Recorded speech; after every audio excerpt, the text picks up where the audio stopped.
doing this morning? Welcome to my photography chat live stream where we talk about photography and catch up with the community, see how everybody's doing well. I hope you're doing well. I'm doing well. Thanks for asking. Looks like Darko or DG Oren. I'm not sure, but it's always great to see everyone, and I really appreciate you joining me this morning. A couple of new things. I'm going to try doing these streams with no advertising. So I turned off the ads. I know YouTube sometimes sticks them in anyway, but it should be pretty much almost none, if any at all. And I'm going to rely completely on the you know your donations or becoming a member and your support with likes and things like that and subscribing. So all of those things help me out a lot. Hopefully much more so than the ad revenue that I get from a stream. And I'm doing it mainly because there's YouTube's been a little bit aggressive lately and kind of ruining the viewer experience, right? You guys are not sticking around as much because an ad will come on and then, you know, uh it's just kind of annoying sometimes. So I'm going to try that for a little while. I may go back to ad revenue. It's not much, it's like typically $3 to $5 per stream, if that. But you guys, let me know what you think. If you want me to do it this way from now on, or if you don't mind the ads, I can just leave them on and we can do it that way. But uh, that's one thing I'm going to experiment a little bit with and see if you guys enjoy the stream more. I know ultimately it's up to me to kind of provide, some content and make the streams more interesting.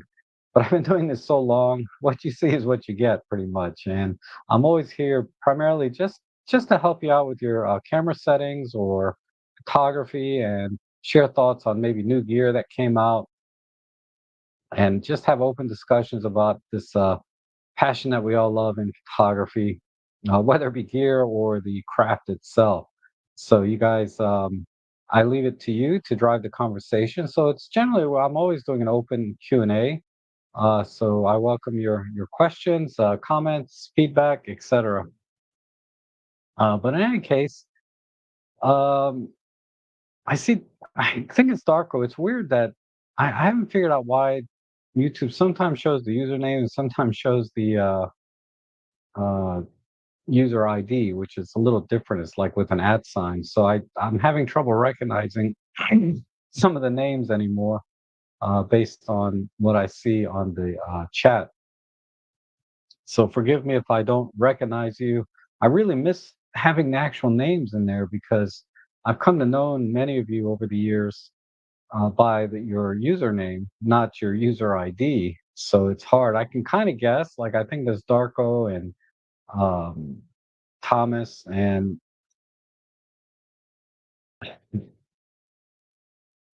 name escapes me now. My memory is just not what it used to be.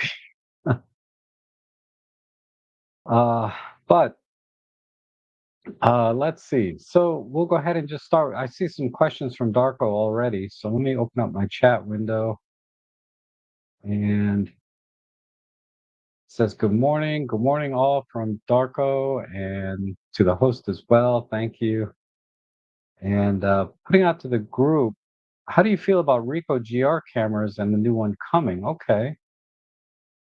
Uh, for me personally, I really like an EVF in my cameras. Uh, and with some notable exceptions like the TG5 that I have, uh, and some of the pen cameras, the GR series just for what the intended audience, which is street photography, and be able to put it into your pocket, to keep it as compact as possible, they took out the VVF, right? So that's why it's virtually just uh, the size of a pack of deck of cards, maybe a little bigger. So it's a nice little camera, but it just doesn't appeal to me uh, because of the lack of EVF, and it's that's the biggest challenge. As far as the new ones coming out, I'm not as familiar because I haven't really looked at those the new one that came out or is coming out. I'm not sure if it's even available. But based on the previous ones, there was they have a couple of models, right? Yeah, the other problem with the GR series is the interchangeable lens, and it has a fixed focal length instead of a zoom. So I much prefer if I'm going to get a compact camera that it has a zoom, so I have some flexibility there. So that those are kind of two things piled onto each other that really rules out that camera for me. So I know they're getting it's a been a good seller for Ricoh. So kudos for them. And it's just I'm not their market. I'm not their customer, basically. But everything I've seen from them, they seem to be fine cameras, and just carry a couple extra batteries and you'll be fine. And if you don't care about the EVF, but I have to have one because I can barely see the screen because I'm farsighted. I have to hold it way out this way, and I can't check critical focus. That's not as big a deal, but the big deal is for me not, it doesn't have a zoom lens, so I'd much rather have a zoom lens. That's why the say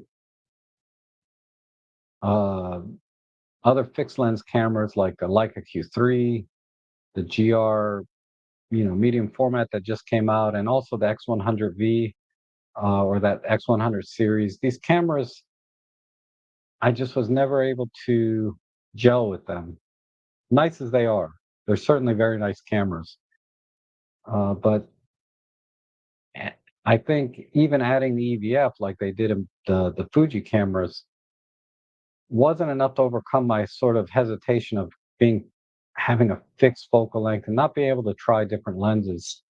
Because I enjoy trying different lenses and seeing the kind of rendering that I get from different lenses. I'm not always looking for perfection, right? I like the optical defects or character that you get with different kinds of lenses, and different camera bodies give you a little different experience in the photography process, right? So, obviously the Fuji and like the Nikon ZF, these cameras give you a very different experience to traditional cameras that have normal or more, I would say, modern PASM dials and array of buttons to control the camera. So uh, that's why I like the OM3 because I get that vintage nostalgic kind of feel, but I get a very similar user experience to say the OM1 or any of the OM5, cameras,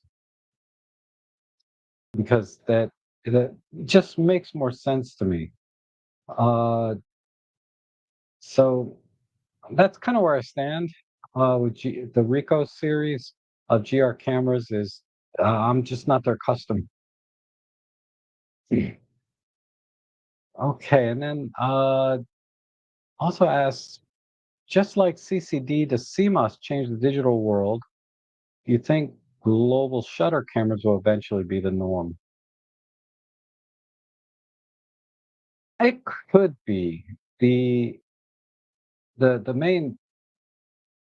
main challenge now, which is why it took so long for them to come into uh, the consumer world, right? And the Sony A9 III is the cost primarily of a global shutter. And also, the performance of the global shutter, say a standard traditional CMOS type sensor, where it's noted that I think it's about a stop, if not more, difference in terms of low light performance. So, for example, and I remember this from the reviews when the A9 III came out.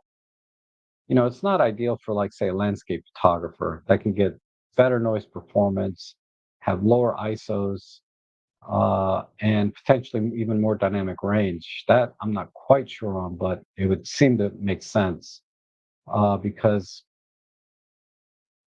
And the other challenge with the global shutter might be, and I'd have to look this up, but it might be also uh, related to how much energy it takes or how much power does it draw on the battery.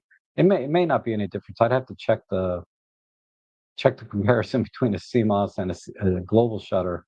If a global shutter actually requires more energy, thus shortening the battery life. But it is the reason that companies switched away from CCD to CMOS. That was one of the biggest advantages that CMOS had over CCD was it had a much lower power draw. So you could use a CCD sensor, or I'm sorry, CMOS sensor in compact bodies like a camera, right? Like a consumer camera. And so battery power, even though at the time, when CCD and CMOS were sort of just starting to transition, the CCD was sort of preferred for its lower noise and just overall better performance in the camera for photography, right? Image quality. But, it didn't take long for CCD to catch up to where it was performing equally, if not better than CCD, only because a lot of CCD technology, there just wasn't the same investment anymore once everybody started converting to CMOS. So I'm curious if Global Shutter has the same challenge in terms of uh,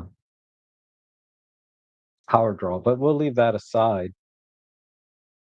Do I think it'll be the future? I think it can be if they can overcome, just like CCD, or I'm sorry, CMOS did, if they can overcome the performance difference between CMOS and global shutter in terms of uh, noise performance and other metrics that go with sensor tech, then yeah, why not?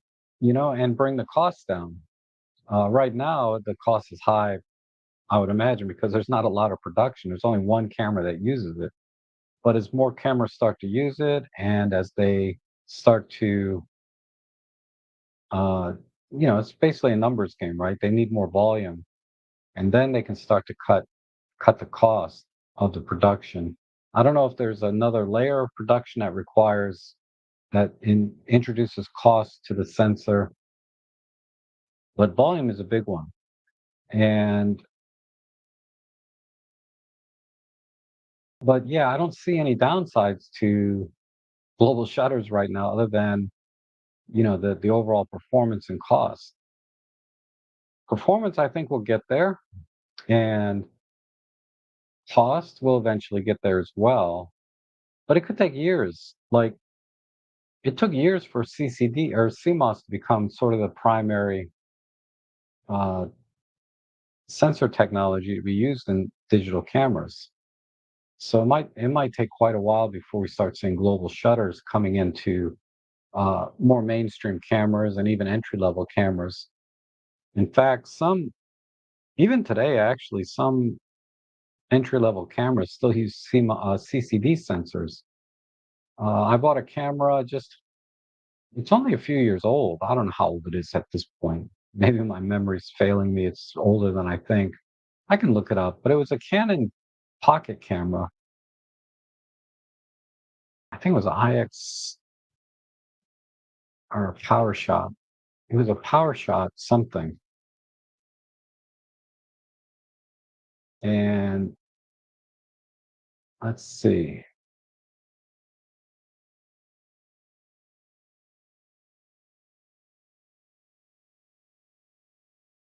I'm gonna look it up real quick. But it came with a CCD sensor for some reason, which I thought was interesting. But I'm gonna double check. It was a Canon,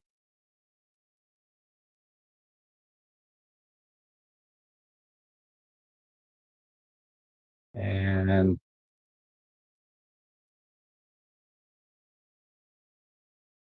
I bought it like in 2020, give or take.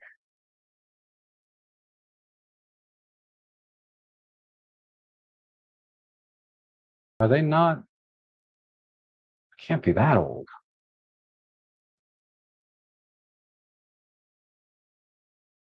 Oh, it is 2016. Wow.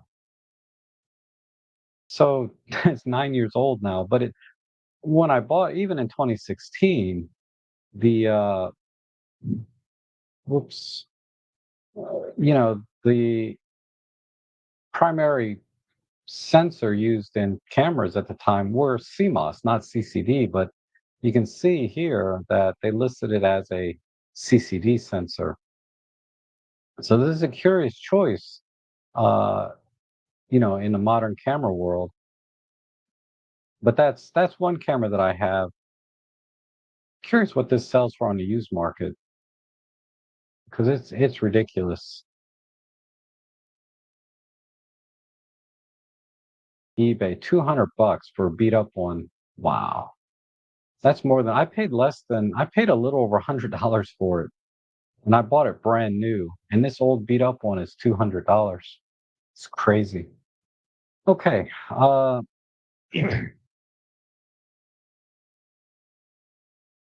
it'll get there. I'm I'm I'm hopeful that it does because it does offer a lot of advantages with the not having any rolling shutter, and that's the primary thing, not having any rolling shutter, and also having virtually unlimited sync speeds. There's some challenges there because flashes don't fire at 1/80th of a, generally don't fire much faster than, if you want full power from the flash, like 1/500th of a second or slower. Um, in reality, the global shutter for flash photography is not much different than it is with just having a sync speed of, say, 1/250th of a second in practice. Okay, and then I also wish that, wow, you got a load here. I also wish Nikon would upgrade the Z30 with an EVF and IBIS, but I know Nikon may not do anything. So yeah, Nikon offers the Z50, which has the EVF, but it's not a rangefinder style, but it's the same camera essentially. So they probably don't think they have enough. They wouldn't sell enough of them even with an EVF. So I doubt they'll do that. I doubt they'll do it. They're just gonna sell the Z50 because if the Z50 was selling like gangbusters, and maybe it is, but I would imagine they would try a rangefinder style. But Nikon's push, all their latest tech and everything really seems to be going into their Z8, Z9s. I know the newer ones, the Z5s, the Z52, and uh, there's Z8s. They all have sort of the same processing chip, so they offer a lot of the same features. But I would think people are more interested in the full frame cameras from Nikon than the APS-C models. And also because there's not a lot of lenses for the APS-C from Nikon directly. Let's see. And ads are okay, okay. And our TFM is asking, hi Rob, can you tell me why our names aren't displayed now? You may not know who we are. Oh, Jeff, thank you, Jeff. I was struggling to remember your name. I don't know why it shows this way. I don't know. I'll have to check. I haven't changed anything, but I noticed it started doing this in the comments sections about a year ago. So that's the only reason I recognize some of your names, even with your user ID, because there was a transition there. Uh, now I'm now it's transitioning to, if you don't comment a lot on my videos, I probably won't recognize your user ID because I'm only seeing them here in the streams. I don't know, but yeah, Jeff, I don't know. I don't know if I can change that. Uh, yeah, it's Darko, and Roger says good morning, good morning, good morning, Roger. Marsha's here. Because some of your user IDs just have your name, right? And I think your name is much more friendly for a community type stream like this than just seeing a user ID all the time. But yeah, Martian, Florida, jealous. And I was one greeting you from Oh, that was you. Okay. All right. Gotcha. Marcia was in my photo editing stream, so I didn't recognize the user ID. And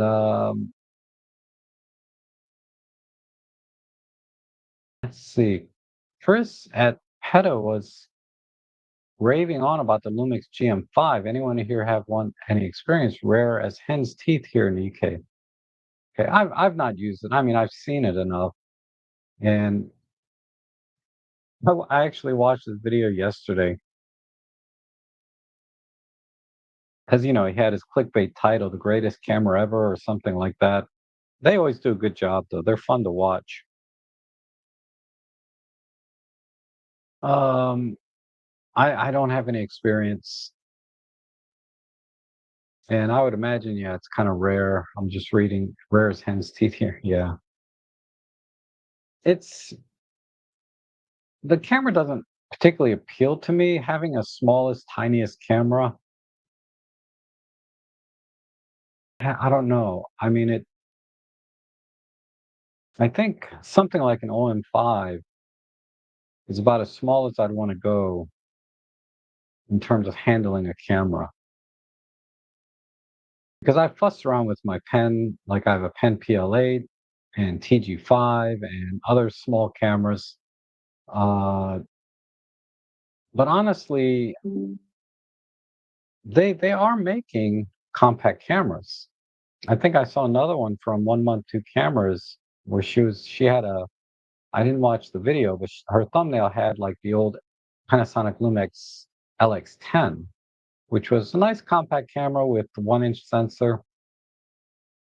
But they are still making them. I mean, you can get a Sony ZV, what's it called, a ZV-1? That's a fabulous camera, even for photography. It's sold as like a vlogging camera, but it has the same photo capability as any other camera, just not as many buttons and dials to kind of work with it because of its size.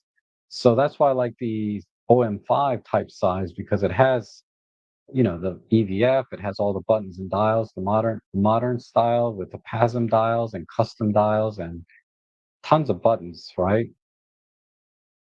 So for me, that's kind of as small as I'd want to go. Another good camera that's come out recently that is compact is like the Leica Deluxe 8. It's ridiculously priced now. It was kind of high to start with, but not bad considering, it's 2025. Uh, and I like that camera. It's as small as a GM5. It has a built-in zoom lens from 24 to 75, I think is the range. And it's fast, starting at 1.7. It has a 4/3 sensor, and they modernized the menu and the USB-C port just like on the OM5. So that's another example of where they're releasing like a 6-year-old camera and just updating it. I do like that camera a lot, and that's when I really just want something as small as possible, but still have everything that I'd want in the camera. And that's a great example of why I prefer compact cameras with a zoom versus the fixed lens cameras like a GR and an X100. Uh, I think the problem I have now with my Deluxe 8 is because the price keeps going up on it. I'm afraid to use it because I'm like, I'm going to be killing the value of this camera, even though I have no intent to sell it. I didn't buy it to sell it, right? But just in the back of my head, I'm like, if I if I wear this thing out and I ever want to sell it, I'm going to devalue it. So I got it. Once I get past that, maybe. But you know how it is, right? If the camera keeps going up in value, you're like, oh wait, let's not mess this up. This could be a real gem later to sell, right? Yeah, so I really like that camera. And if I had an OM5 and a Deluxe 8, if I had to choose between the two, I'd go with the OM5 if I could only have one, you know, just because I do kind of like a little bit bigger handling camera. But I think the Deluxe 8, the LX100 Mark II, if you can find them, I think they're $800 or $900. I paid a little over 800 for mine, which was in basically mint condition.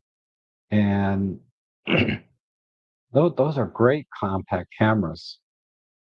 What's some other examples? You know, the GR3 is a compact camera. You could argue the X100 is a compact camera. Maybe the argument is why aren't they making more things like that Canon L camera? Well, there's the TG7. So they are making them. They're available. So I don't know what everybody's saying. Why aren't they making these anymore? Now, I would agree. Like I said, I didn't watch the video, but I would say that I do miss the time or the era when there were so many different kinds of cameras and variety, and having being able to choose among all these different kinds in different styles, some of them kind of wild. I do kind of miss that. But you know, the camera market shrunk so much that it's difficult for camera companies to take a risk on something when the market's declining. Even though I think it's stabilized now, it's more difficult for them to put R&D into that when they're not sure if it's going to sell and take that risk. And that's why I said last week or the week before that new camera, the Fuji X-Half, another example of a compact camera. I'm just saying, they're coming out. Panasonic last year released a couple of compact cameras, right? Albeit based on older tech, and you know, but they're coming out. So I don't know what people are talking about, other than if they're saying the same thing I am. We kind of missed that time when there was, you know, hundreds of different kinds of cameras to choose from that were kind of quirky. So yeah, they're out there. But I think the GM5, it's kind of a neat little camera, but it's just a little bit too small because all you're going to use on it are pancakes, right? Pancake lenses. You put anything bigger on, like Chris put a 42 Leica lens on there, 1.2. That's nuts. Why would you do that on a little compact camera like that? You know, so I would argue it's better to get a Leica Deluxe 8 or TG7 or Ricoh GR3 or uh, even an X100 half, which camera appeals to me. I held one last week at one of the shows. I'm like, how are they going to charge $800 for this? It's crazy. Uh, you sold your Canon L for $299. Wow, that's crazy.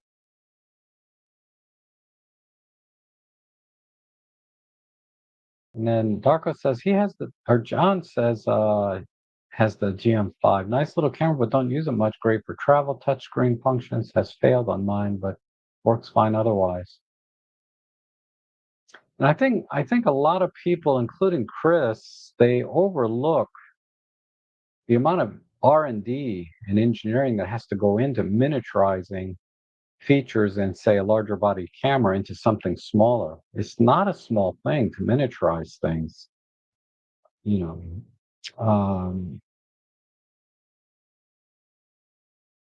Because that was something he said in the video, is like they can put all this stuff in a modern, you know, their modern features into this little camera like it was no big deal. And I'm like, I think it's a big deal. because if you have to have the power source to drive all of this new technology or modern tech into it. So, and he also said something about it. They can get better battery life. It's just not going to happen. Maybe a tiny bit, but not if they're going to modernize all of the features as well, right? And increase the battery. It just doesn't make sense to me. Like the GR3 is a great example. It's pretty much a modern camera with a lot of modern features in it. And to keep it small, they have to put that small battery in there. And you know what the battery life is like on those for those of you that have it, or at least every review I've seen, everybody says the battery life sucks, you know. Uh, and it's not a deal breaker because you can just carry extra batteries, right? Okay. And Eric says 2 months of this blazing heat. That's depressing, though. I know you love the summer. I'm alive in late September. Oh yeah, September, October, November is a good time. I'm good actually from spring all the way through fall, and the summertime doesn't bother me. That I guess that's the key difference, right? Once it starts getting below 70, I start to get a little cool, and then below 60, count me out. I'd rather not go out. I do because I want to go out and take pictures, but I'd rather not. And Darga says, I have the Z52, but I'm looking for rangefinder style for street photography. But I agree, Nikon will not do a compact cam per se. Yeah. And top of the morning to you, Mr. Trek. Thank you. Good morning. And considering a rig condition OM60 macro for my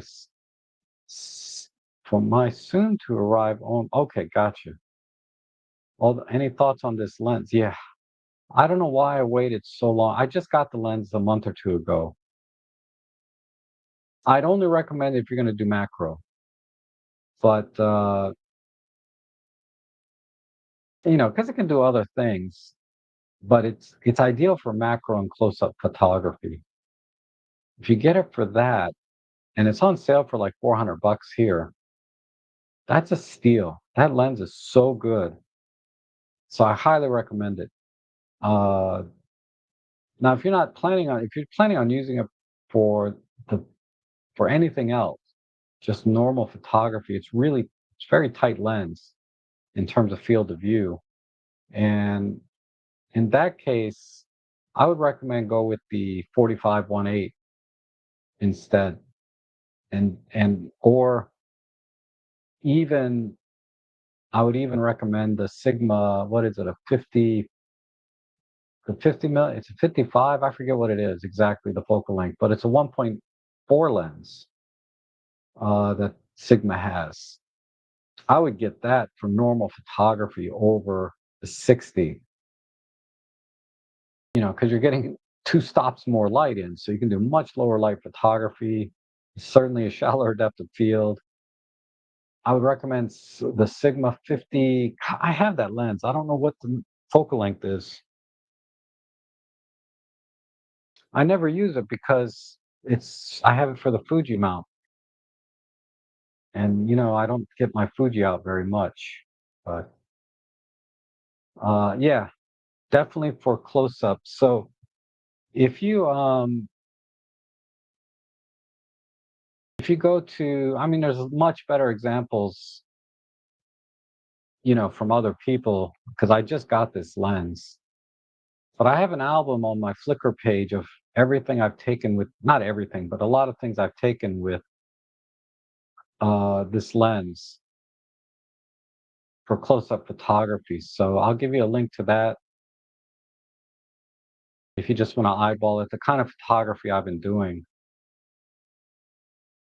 Let's see if there's any. Here's like a normal field view type photo, and yeah, it's mostly for close-up. Here's one I did. This was a high-res shot mode, I believe, and when I punch in, I'm not happy with the focus at far distances. I'm gonna have to practice. I don't want to set this as a say that it's not good at very far objects because I've only done a couple of shots like this, but this one didn't come out great in terms of sharpness, which is what I was looking for in this image. But yeah, you can check this out. So there's that.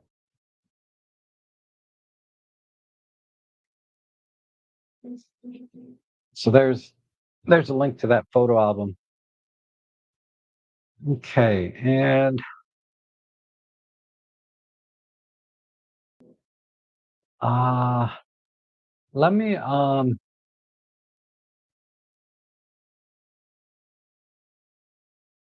need to take a minute here. Sorry, give me 1 minute.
Time, every time.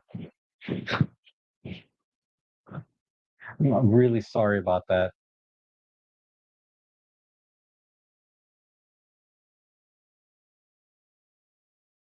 Okay, so I think I'll start here. Does this make sense to start here with the 60 macro? So what I was trying to say is, I'll make it short.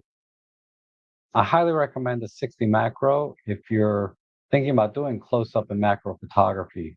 For normal field of view photography, if you'd like that focal length, I would recommend, and you're not going to do much macro, I would recommend, say, the Sigma 54 millimeter f1.4, I think it is. So you'll get a similar field of view, but you'll get two stops more light. So you have a lot more options there in low light photography and depth of field.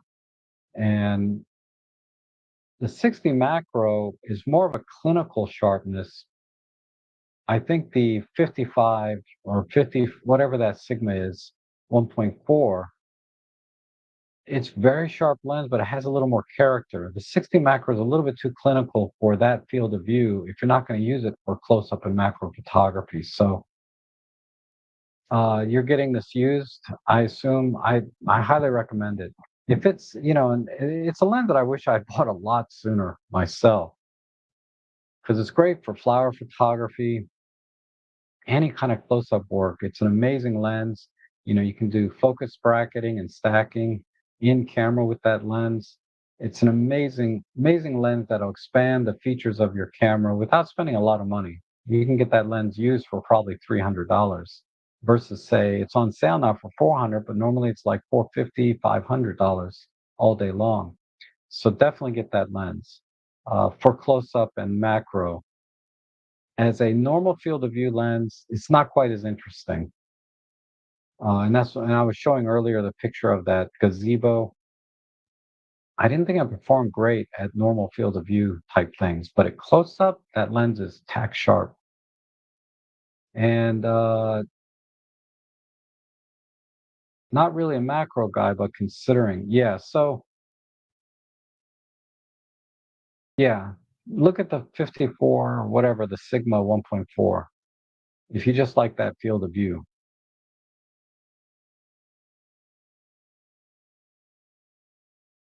And Softsens, looks like when we never get a new Pen F, could the Fuji X-E5 be an alternative? So I saw that camera. I think it's a great alternative to the Pen F if you're not heavily invested in the Micro Four Thirds system. Now, money no object, you can get the XE5, add a few lenses, and you're good, right? A couple of pancake lenses. But honestly, I don't know what it's going to add to your photography that you know, if you're buying it just for the style, yeah, I think it's a nice alternative. The problem I had with it when I looked at it in real life was the EVF was tiny. I mean, that thing, it was like looking through a tunnel, if you ask me. Um, so you'll have to try that. If that doesn't bother you, I say why not? Go for it.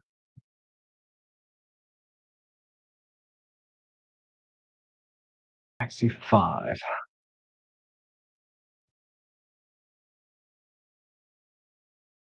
See if there's a clear picture of the back of it. There's not many. It's not many pictures of the back of the camera. Here's one. This EVF,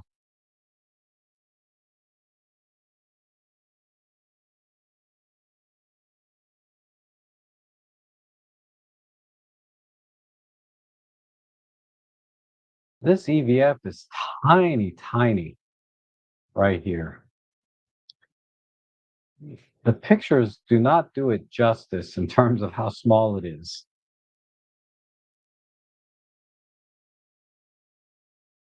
And there's not a lot of buttons back here either. But in any case, uh, I think it's a viable it's a viable alternative.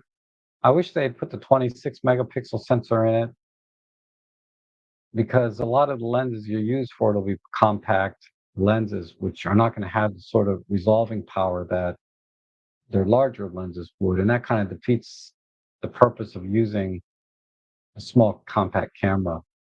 Uh, but I prefer it much over the X100 series. So if you get a chance to see one in person, see if the EVF makes sense. If you don't care about the EVF, then yeah, it's a nice alternative. They have a couple of nice compact primes. Their f2s and their f2.8 compact primes are really nice.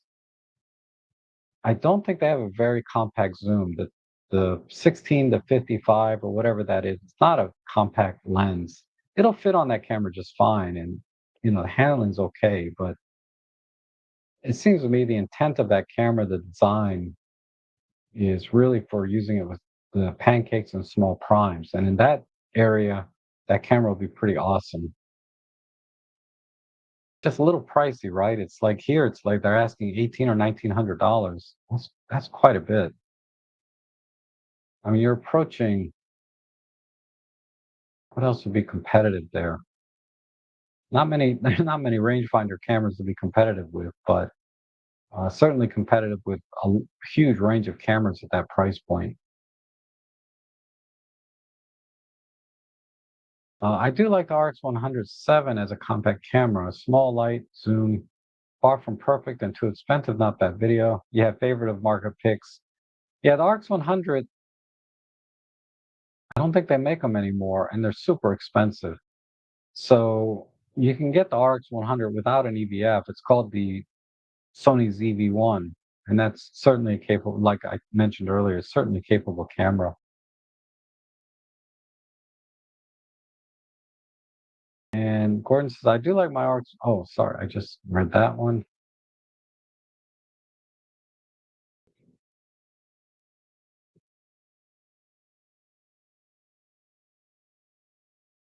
So finally got an intervalometer for the Z50. Oh, I don't know if my chat just jumped way up. I think I talked about this, but what I said basically was, you know, thank goodness Amazon has a very liberal return policy. You're able to get rid of all that and get an intervalometer that works.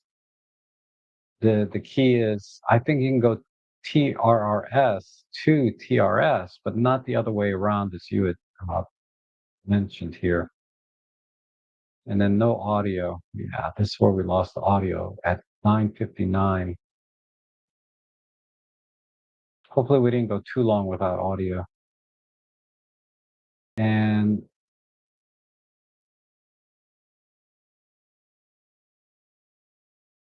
I'm gonna look for the talk for about 5 minutes without audio. Sorry.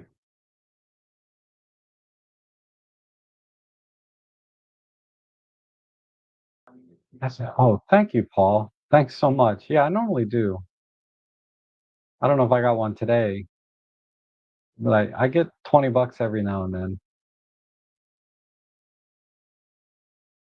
So I take it you're a fan of the no ads live streams. And if I was getting 20 bucks from everybody every time I did a stream, I'd do a stream every single day. Okay, so this this is something I could not figure out what you were referring to. I assume you meant intervalometer. So that's great. I use intervalometers for astrophotography mostly because the camera has a built-in intervalometer, but a programmed intervalometer gives you some other options, right? That the built-in intervalometer can't do. Particularly when you're doing like all-day time lapses, you have some more control over the camera uh, shutter button. And then this one, I was talking for a while about this. So let me see if I can shorten it. So Marco says modern tech is usually lower power and the processors can be clocked down 20 to 30%, maintain most of the performance and minimize the thermals that can be done. So he's referring to the statement I made earlier about uh, it's not a not a small thing to miniaturize cameras from, say, taking everything in an OM1 and trying to put it into a TG7. And something Chris Nichols said in a video is he minimized that process of trying to modernize a GM5 and make it come out with a camera that small but still have all of the modern features. There's going to be some compromise there. I also mentioned that, like the GR3, the Ricoh GRs, pretty much a modern camera, but uh, what's the battery life like that on that, right? So there was a compromise in battery life because they had to use smaller batteries to maintain that size. If they tried to modernize a GM5 with all of the modern technology, the battery life is going to be even worse. The only way they can, the only way they can make the battery life better is by doing exactly what Marco says: maintain most of the performance. Meaning, don't add anything new. Contrast detect, face detect barely, no subject detect, and all the other things. No IBIS and no tracking. All of the stuff that we are used to in our modern cameras. None. The GM5 doesn't have any of that, right? So if they were to release the GM5 again, and they want to increase the battery life, they can only do that by releasing the exact same camera, but with new processors in it that use lower power, like Marco's talking about. But if they want to modernize the camera, right, uh, with all the latest features, you end up with a Ricoh GR3 that has very short battery life again. Uh, because most of the lower power requirements, like take laptops for example, they have low power versions, they have high power versions. Same laptop, essentially the same technology, same functionality, same features, but the performance difference is huge, right? Between a low power laptop and a high power laptop, even though the specs are almost identical and functionality is almost identical, you might render, a video in 30 minutes on a low power one, but a high power one will do it in 5 minutes, right? Even though they're essentially the same thing. And that's accomplished, the lower power is accomplished mostly through the fabrication process of using smaller wires in the chip. Because the architecture of the chip, the design, like the caches, the CPU, the brains of the computer, that can be put on anything, right? They can use that technology, the architectural technology of the processing power onto any chip and just change the power requirement. But when you lower the power requirement, you also reduce the performance of the chip.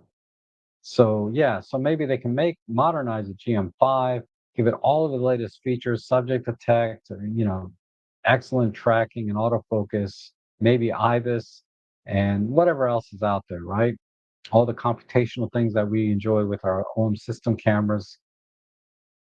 But you're not going to do that without requiring a huge power. And if you put a tiny battery in there, like in the GR3, your battery life is going to suffer quite a bit. So just my thoughts on that.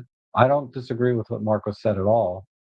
I'm just giving my rationale to why engineering a small camera, it's not it's not a small thing. It's a lot of work and takes a lot of R&D to modernize and miniaturize a camera to have the same performance features, same similar performance to a larger camera.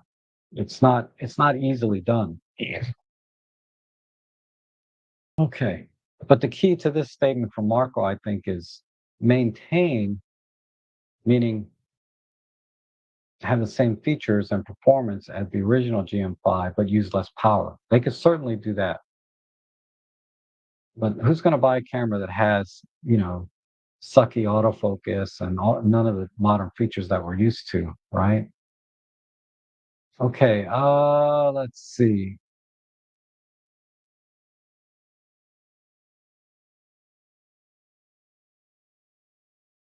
Yeah, I'm really sorry about the audio. Leica M12 is rumored to be 10,000. I gotta start saving. You just got a Q3, man. Yeah, it's not just the camera body, it's the freaking lenses for that camera. You know, all of the you gotta get Leica lenses if you're gonna get a Leica M body. Otherwise, just buy any digital camera if you're gonna put third-party lenses on there, in my opinion. I think the magic of Leica is the combination of their lenses and their body. Uh, and a lens will cost you, geez, um, another 5 grand, right? Or more. They're expensive. At that price point, I'd much rather have like a Hasselblad. Seriously, I'd much rather have a Hasselblad, digital, either the 907CX or their X1D Mark II, something like that at those price points. And then I'll get autofocus, such as it is.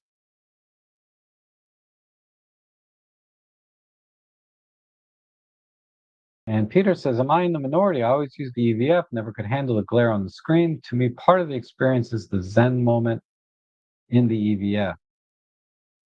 Yeah. Uh, I think most photographers prefer an EVF, so I don't think you're in the minority. If you want to talk about the market in general, that's a tough call. I don't know if people care about an EVF these days or not, based on the kind of cameras that are coming out, so many without an EVF. Those are mostly vloggers and stuff, but I think as a photographer, we prefer EVFs. So that in that sense, you're not in the minority, in my opinion. And Rob, maybe before 4th of July, you can give some photographing fireworks tips or a link to a previous. Yeah, I have a. If you just search my channel for fireworks, I have a few videos on it. But I'll just tell you the quick and dirty is set up your camera on a tripod and obviously, right? Set your camera on a tripod, frame the scene the way you want it framed, and then put the camera into manual focus. But your back button, one of your buttons, typically is the back button you assign to autofocus. So when the first fireworks fly up, you back button focus and lock focus on that, and then you're good. You lock focus on the very first set of fireworks that come up. Now at this point, I use the intervalometer. Some people use like the camera's built-in intervalometer.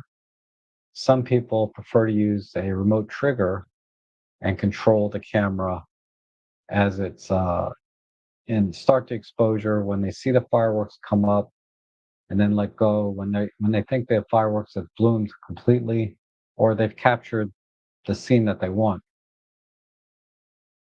But either way, uh, what I use for my camera settings is f11, ISO 100, or ISO low if your camera doesn't have ISO 100. ISO 100, ISO low, f11. 4 seconds is a typical exposure. This is going to vary a little bit, and I'll explain that in a second. But I'll also set my shutter speed to 4 seconds in manual mode because I don't use a separate uh, remote trigger. And then I set up the intervalometer to just take a picture every 4 seconds, right? Or I set the intervalometer for 1 second, and then unlimited number of times. So then I push the camera button, shutter button, then the camera starts taking a picture every 4 seconds, right? Or I'm sorry, yeah, every 4 seconds because the shutter's open for 4 seconds. And for the fireworks that I captured, I went last night, that's enough to capture the entire bloom of the fireworks. Bigger fireworks, like in large cities and things like that, might be 6 seconds. for the fireworks to completely bloom. It's going to vary. Smaller fireworks, like people have in their backyard, that might only be 2 seconds for that firework to fully bloom, and you don't need to have the shutter open longer than that.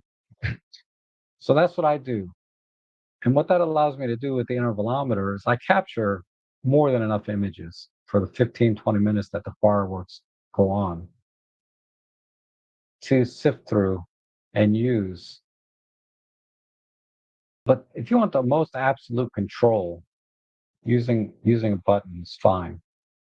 And even if the bloom is 6 seconds, you're not going to overexpose because the fireworks are kind of moving, but there's potential to overexpose. So you may need to, depending how close you are to the fireworks, you may need to go to 14, f16, or if you can use a lower ISO, some of our cameras do ISO 80 or ISO 64. So you're gonna have to tweak the exposure a little bit, either with ISO or aperture, depending on your distance from the fireworks and the length of your exposure, right? So if you have the exposure on a long time, 6 seconds, for example, because that's what about a half a stop. What's going to happen is typically the center of the fireworks will be overexposed. It's going to be blown out, but then the trails going out the bloom will be perfectly fine. But the center can be overexposed if you go to like 6 seconds at f11. So you have to kind of make adjustments. So if it's a longer fireworks show, 15, 20 minutes to 30 minutes, you have time to kind of experiment a little bit. Take one shot for 4 seconds, see how it looks, check your highlight clipping meters. I mean, you have to act fast, right? So it helps to practice a little before you go in the field. But that's what I do. Another tip is exposure blending. Let me just show you. I was working on, uh, this is from last night. I shot all JPEG. My bad. Uh, but I'll give you an example. This image here, this is a composite of two images that I blended in Photoshop. One is just to get the foreground kind of lit up, and the other one is just for the fireworks. So I'll show you the two images I blended. I think it was this one. No, it wasn't that one. Yeah, it was this one. I blended this image. I blended this image because the bottom is kind of illuminated somewhat, versus if you look at the image I blended it with, which was this one, the bottom is almost completely black. So I blended these two images, then did some minor exposure adjustments to bring it up, because I didn't have any wiggle room in a JPEG file. I didn't have a lot of room. This is an example of where the center can get overexposed. And in this case, it wasn't because the I'm at ISO 64 here. It's because this was one part of the finale where they light off twice as many fireworks at the same time. So that kind of busted. If this was shot in RAW, I'd be able to save that, but unfortunately it wasn't. But generally speaking, these are all ISO 60. I thought I was at ISO 100, but ISO 64, f11, 4 seconds. And yeah, these seem to come out just fine. And these are the straight out of camera JPEGs, basically. So still got plenty of color, plenty of detail. And I did that by the very first shot focusing on the thing, and then so on and so on. Okay. And I posted these to my Flickr page, so you can look at them there if you want. And Michael's here. Hi, Rob and friends. Greetings from the DR. Rob, one question. What remote works best with the OM3? You have to get the and it's hard to find. I'm on the wait list everywhere. But the WRM2, I think it's called. You have to get the Olympus one. There's no third-party remotes at all for this thing yet. And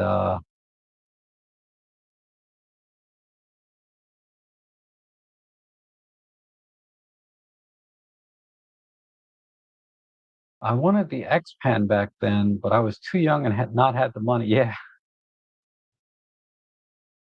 I'm old enough now that I don't have the money for an X Pan. What they're asking for it. And where did you see the fireworks? Oh, over at you gotta join our meetup group, Eric, if you're not already. David posts firework meetups, but it was over at Middleton in Middleton at Middleton Park, Middleton, Maryland, to be more specific. I would not recommend live composite for fireworks uh, because you have to push the shutter button twice, right? You take one picture to get the base exposure, then you have to push the shutter button again. Then you wait for the fireworks to bloom, and then you end. I can't remember if there's a processing time, but the workflow is way too slow and it's very awkward by pushing the shutter button twice. It's much better just to set your shutter speed to 4 seconds. It's pretty much the same thing.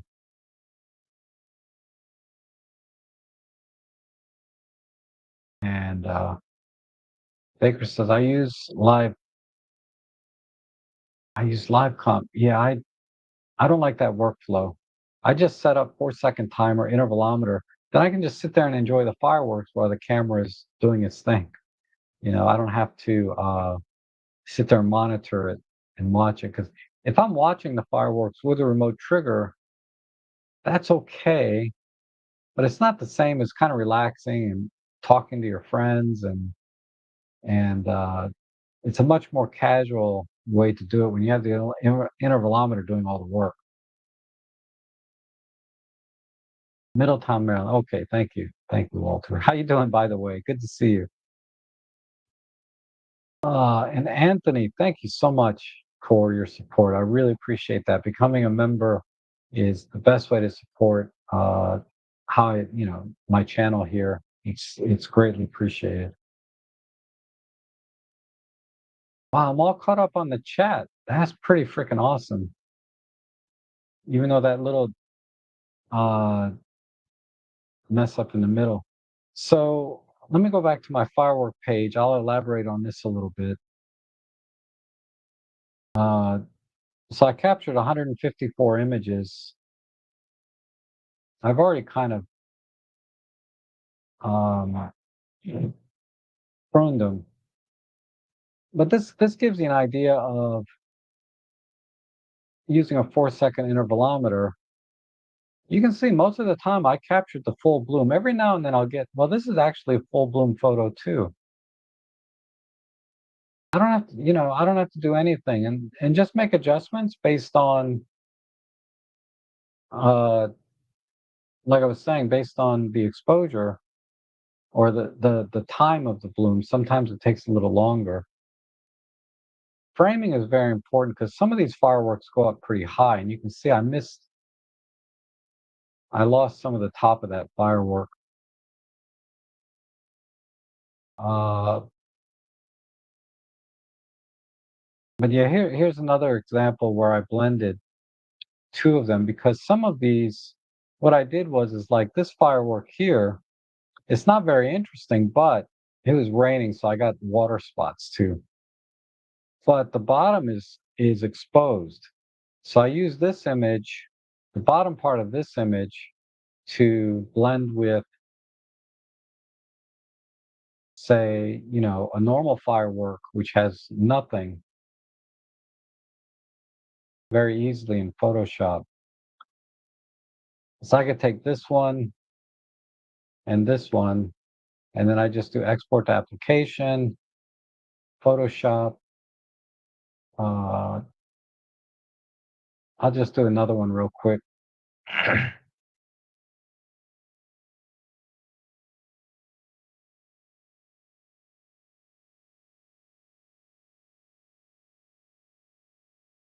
I'm working on my big composite here, where I'm going to put all the fireworks together into one scene.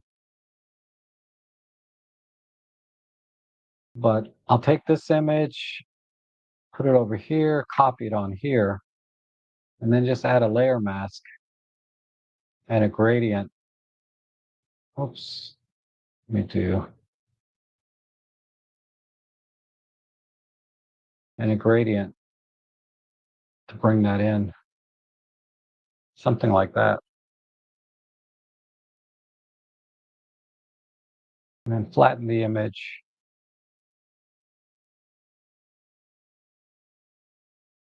And let's export it.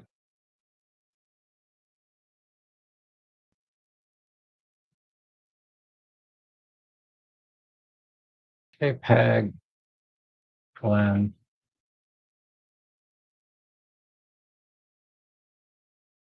Ah,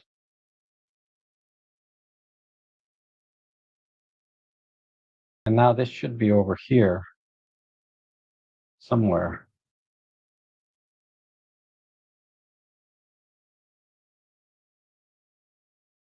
Here's the edit blend, right?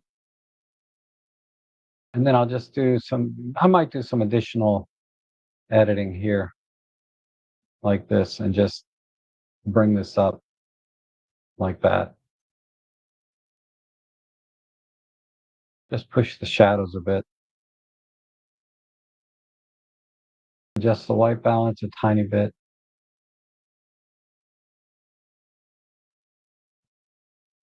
Then, I know this is like my photo editing stream. Maybe add a new control point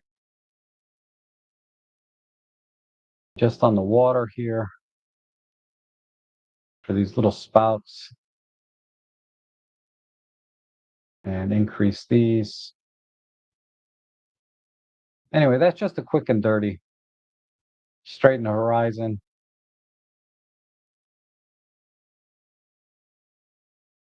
And then maybe, yeah, just pull the oranges back a little bit.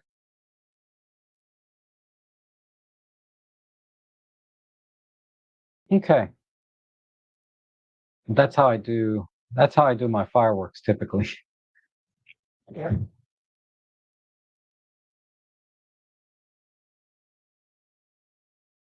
And so far, my comparison with the Ricoh versus Leica 3, keep in mind I haven't done much with the Q3 because of the heat, maybe 20 shots. Q3 is far easier to take a shot and it's more awesome bokeh. But the end results look similar, slightly bigger photo though with the Q3. Yeah. I mean, it's in the subtleties and experience of using different cameras more so than the images. A lot of times the images from all the modern cameras, they look exactly the same. Uh, that's why, when I go out, I'll always grab my Olympus camera first or OM system camera before anything else I have, even though some of them are technically better cameras, right? Uh, like the A7R5, 60 megapixels, the Canon R8, low light performance, right? Because it's 24 megapixels. And uh, anyway, just to give a couple examples, the Pentax, I love my Pentax though.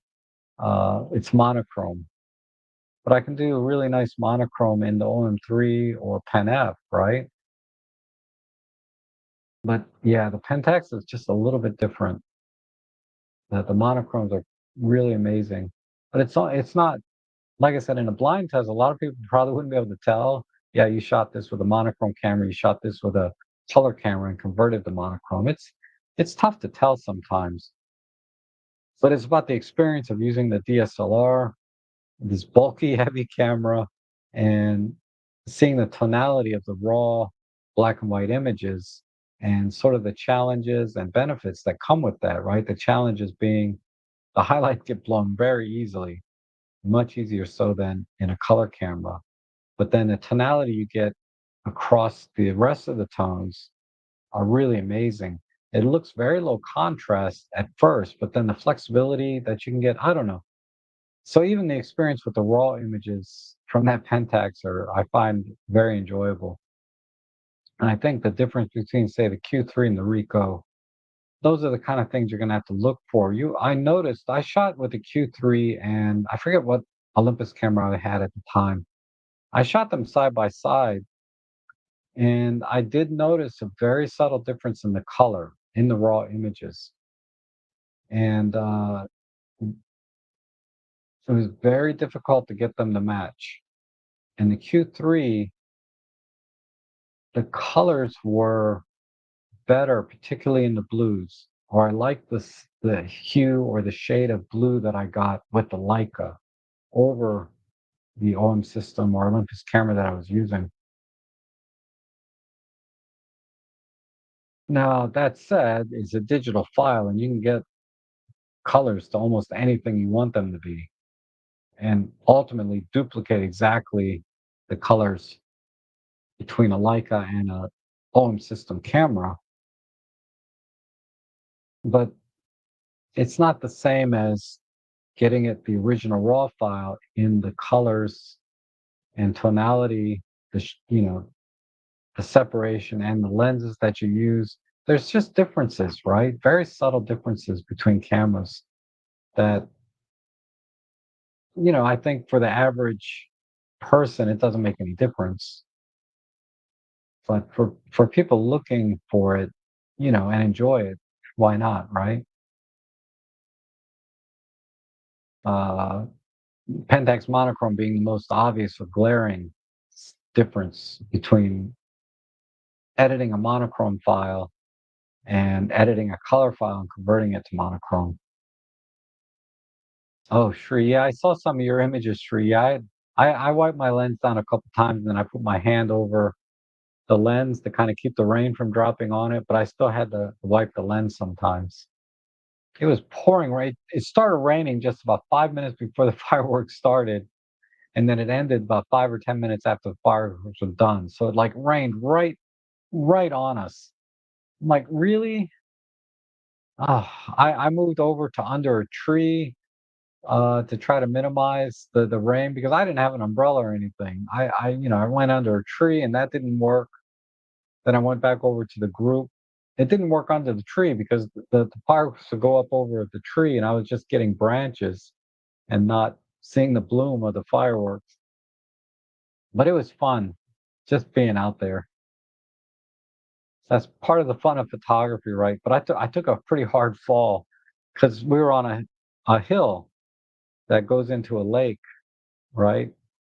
And when I was running over from the tree back to where the group was, I slipped, and God, my knee is really killing me now. I have weak knees to begin with, but now I have a hard time getting up and down. Okay,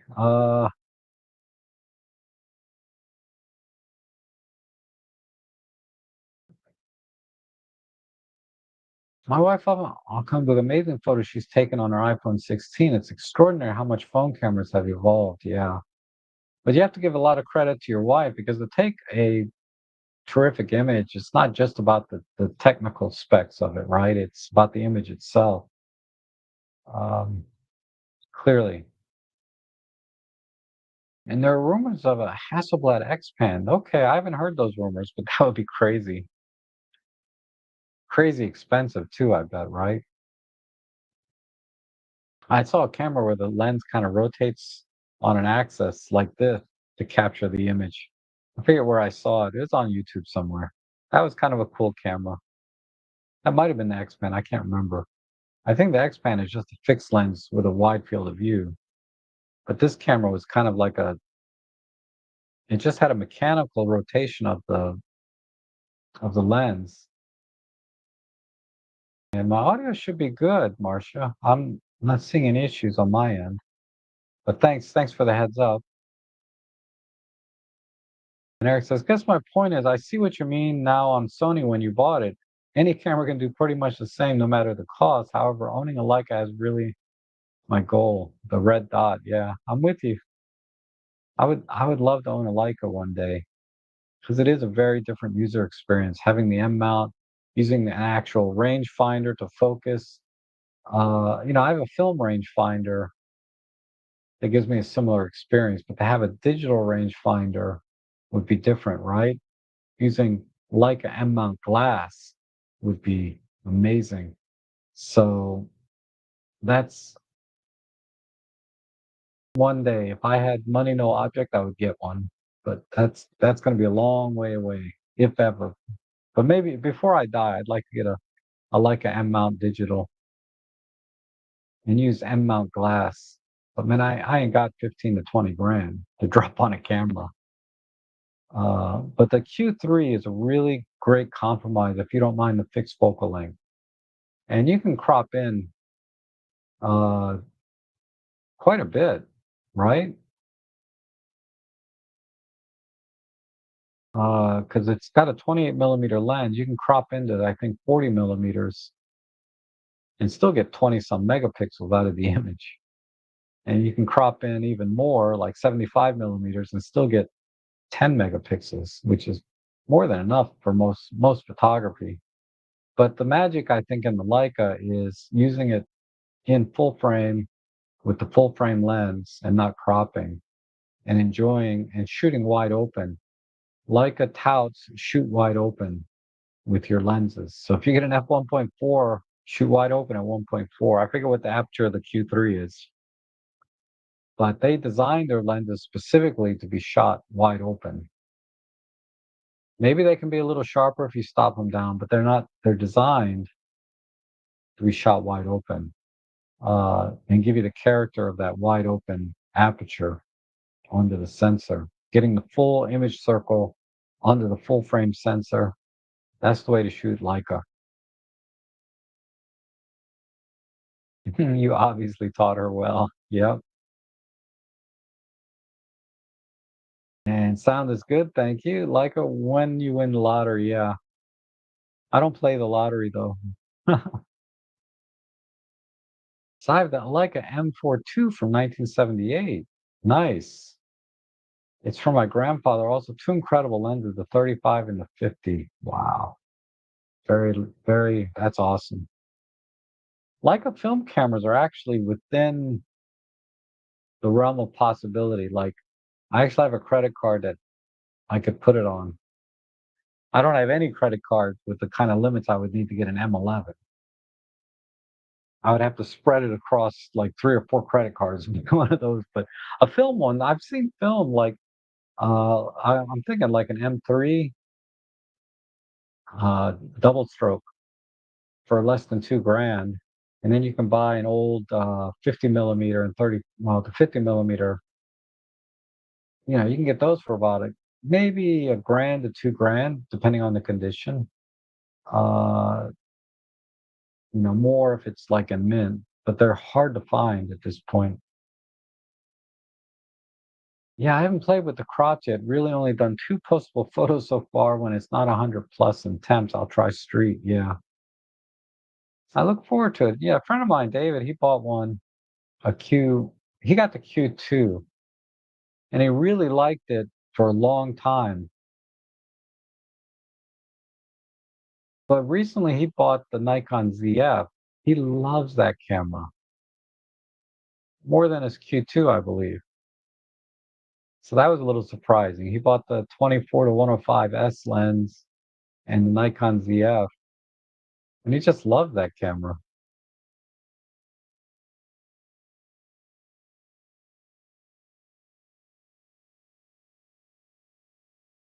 Um,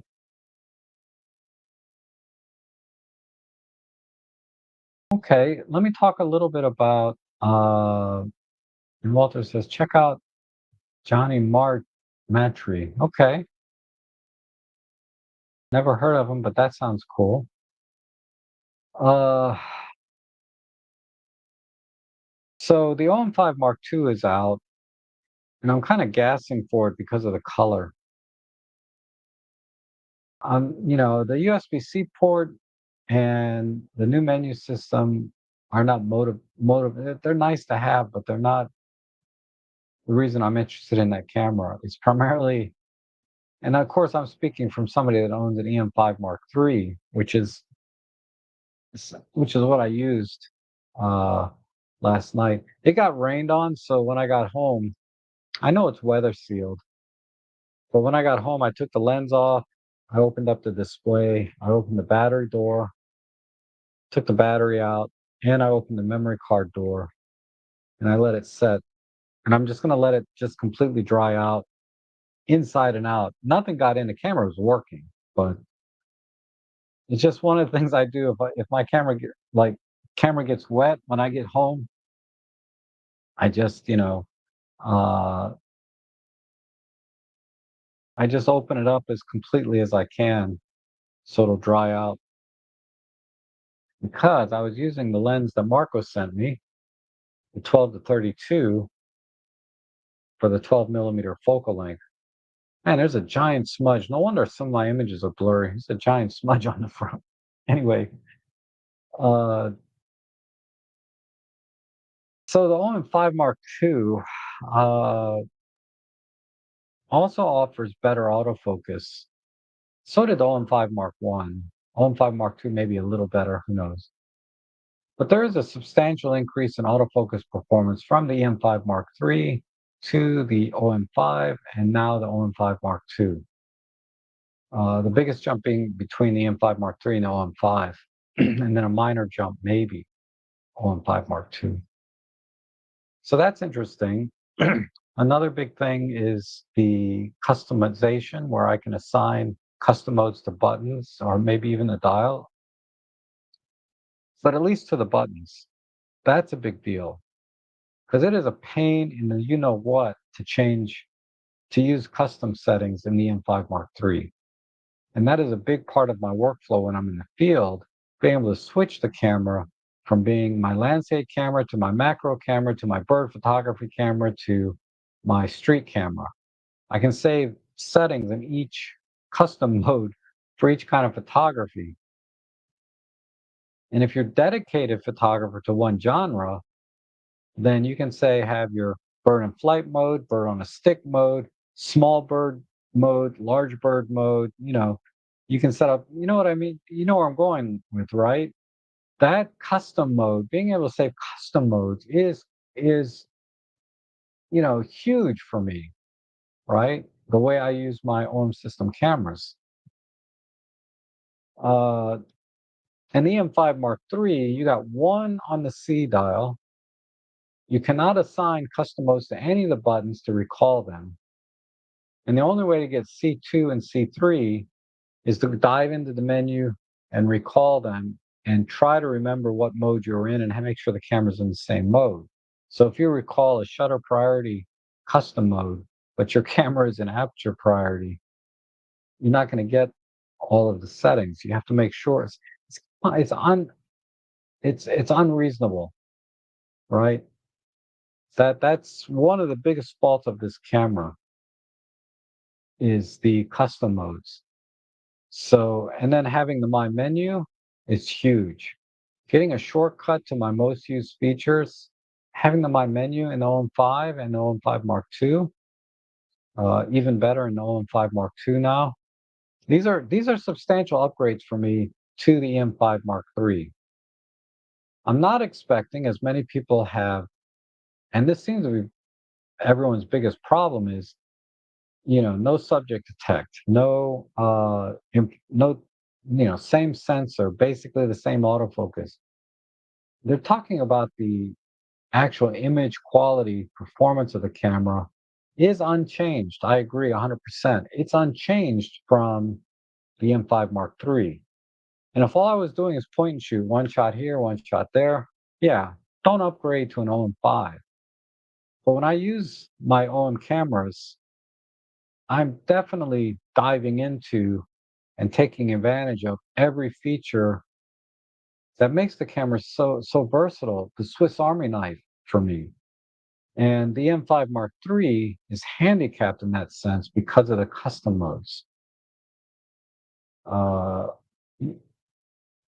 so yeah, not having, you know, USB-C, the only thing it helps me out with is if I want to use the camera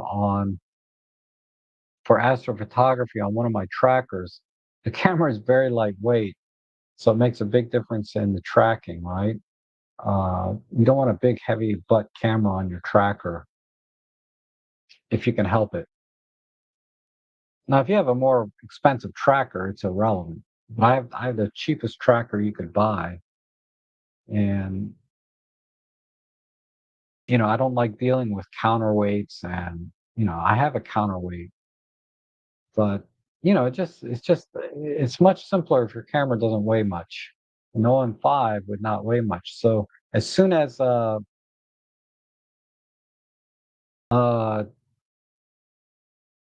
district camera gets one in stock, I'm very likely going to get it.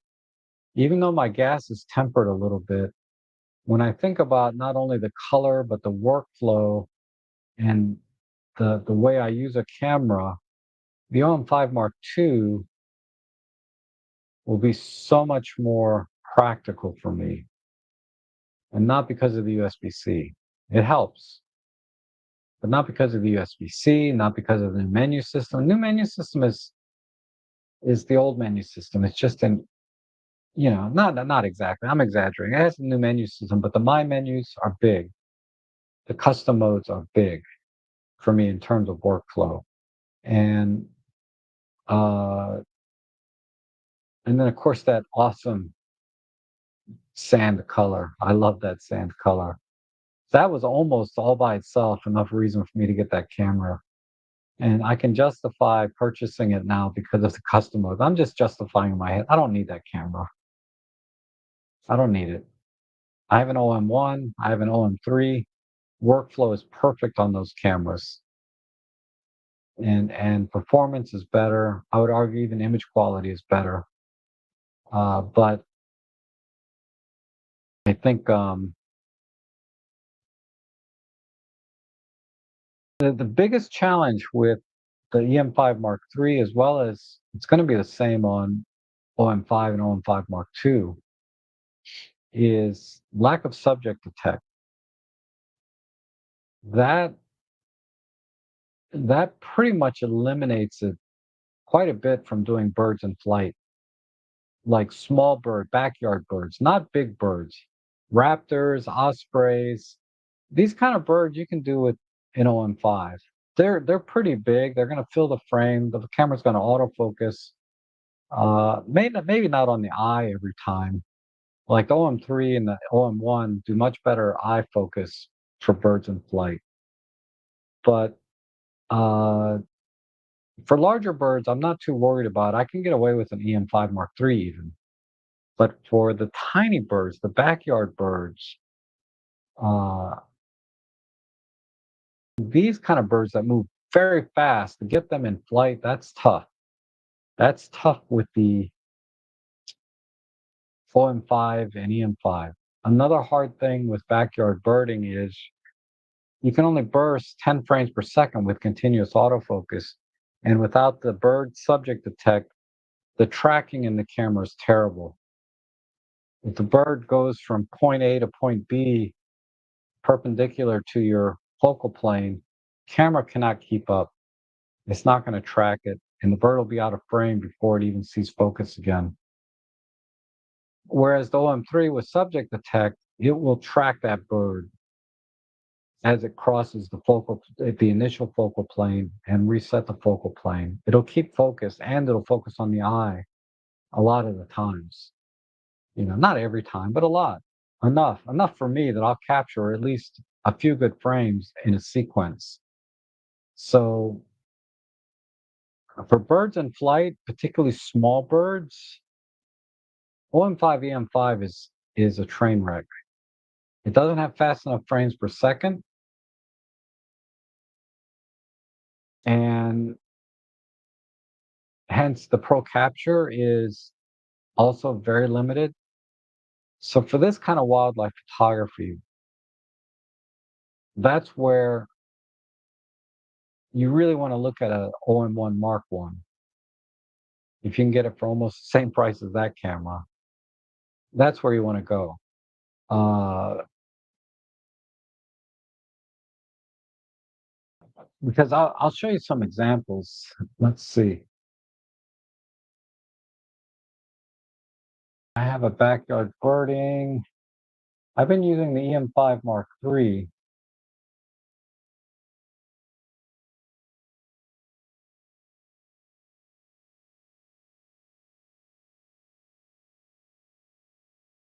I've already culled a lot of these images. Yeah, there's nothing there to look at. How about in here? Here's a short sequence, and I use Pro Capture. But the bird was sitting on the stick here, and he flew off, and he's out of focus. And then in the next frame, he's there. The next frame,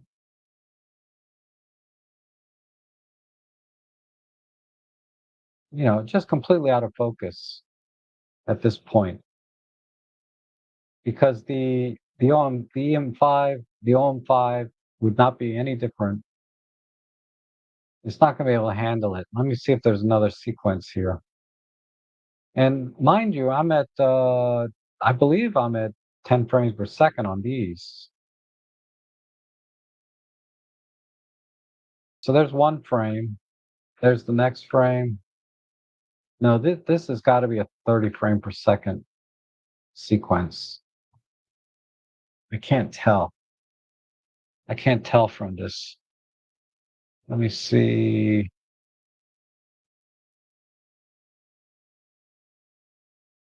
No, this is 10 frames per second. So you can see the birds there.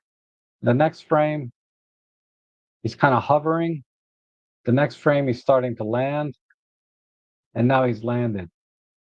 And this bird is not moving very fast, relative speaking. These birds are really fast. But yeah, I can't keep up with focus. This is not a great example though. I've already called them all.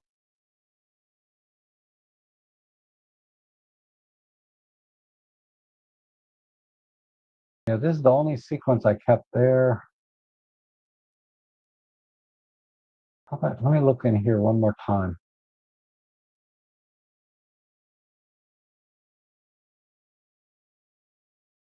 Yeah, I didn't keep any of the sequences.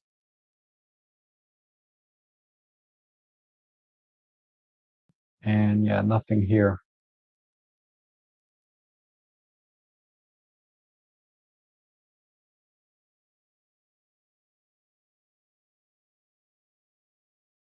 All I can tell you is, you see how I have this bird on a stick here? If I'm at 10 frames per second, if this bird takes off, it's going to be over here on the next frame. So even if I'm using Pro Capture, I'm not going to get the bird in the frame because it's moving so fast from point A to point B. I could zoom out, but then I'm losing megapixels, and this is already kind of low res as it is. But with 50 frames per second, I'll get the bird taking off, then a little bit further, then a little bit. I'll probably get about 7 or 8 frames of that bird, in the frame at 50 frames per second, whereas at 10 frames per second, all I'm going to get is the bird on the stick, and then I'm going to get the tail of the bird here in the corner. That's why I deleted so many images, even though I'm at 10 frames per second. Because 10 frames per second doesn't cut it. So everybody's saying that, complaining that the OM5 Mark II lost 10 frames per second. Now it's only 6 frames per second mechanical shutter. And so what are you going to do at 6 frames per second? Anyway, you can't even do much with 10 frames per second. So you have to shoot in electronic shutter minimum 10 frames per second. It has a 30 frame per second option, and that's only going to be useful for if the bird is on the same plane of focus, which is never, right? So birds in flight, especially small birds like I've been showing, OM5 EM5, totally useless. If you look at all of the reviews on the OM5 and OM5 Mark II, all of them are birds on a stick. It's great for that, right? Bird on a stick, yeah, no problem. Like this. This is a bird on a stick. Look how much detail I got. No problem. He's not really on a stick, but you get the idea. You know, let's see. All right, this is literally bird on a stick. 75 to 300, EM5 Mark III. Great lens, great combination. Yeah, this kind of photography, OM5, EM5 Mark III, hell, GM5. A GM5 from 2012 could do this kind of picture. Okay. Uh, so I'm not, that's the key handicap to this camera. If it were not for the price point, cameras like the Z50 Mark II, the XT50, the Canon R10 and R7. R7 is a little bit higher price. These cameras are kind of in that market, that price range that have subject detect. The limitation, though, is the frames per second. How many frames per second can these cameras continually autofocus with good tracking on small birds like this? I don't know. I don't know, but I guarantee if they're not doing 50 frames per second, it's useless anyway. It's going to be great for larger birds, raptors, osprey, geese, eagles, things like that. It's nice for taking pictures of my dog Ellie while she's sitting down or walking around. Great for that. If she's running, 10 frames per second, maybe. Large animals aren't that fast, right? But I'd argue the EM5 and the OM5 can keep up with large animals. So for wildlife photography, larger animals, I think 10 frames per second with continuous autofocus, it's going to be fine for large animals. I don't see any problems with. I've done plenty of shots uh, at 6 frames per second on large animals like Ellie, and got her in focus running towards me. It's not ideal, but it can be done.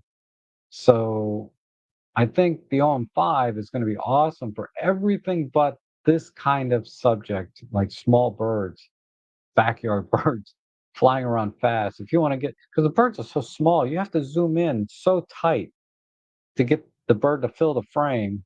And then your field of view is so tight. If they just step over a couple of steps, they're out of the frame, right? Or fly over just a few flaps, just a couple of flaps of their wings, they're out of the frame. And 10 frames per second ain't gonna cut it. You need 50. So 25 frames per second is barely cutting, doing the job at 25. Uh, so I think this is an argument for 50 frames per second is for this kind of birding. I'm sure there's a lot of other scenarios that Lee Hoy could speak to about 50 frames per second, right? But for me, it's backyard birding, you know, like this kind of stuff. Like this shot, it's out of focus. Because the bird, yeah, apparently I was focused down here, and the bird kind of took off towards me a little bit and turned. And in this case, I was probably at this point I was trying 30 frames per second with fixed focus. All right, I dwelled enough on that camera. So I'm thinking about it for everything but that kind of photography. Uh, because it'll do because I in the summertime I do a lot of backyard birding, and I'm just going to use my OM1 or OM3 for that. I would never use my EM5 or an OM5 for that kind of photography. But for everything else, 1.5 is perfect for, and it comes in that nice sand color. I don't know, but I have an OM3. Why would I buy an OM5? That's my problem right now, because I'm just gassing for the color.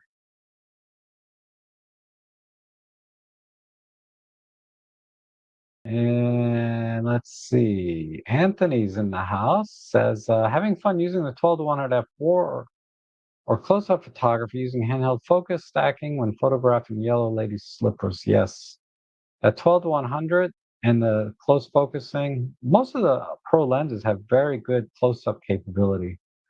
More than enough for flowers, almost enough for most larger bugs, not quite enough for small bugs.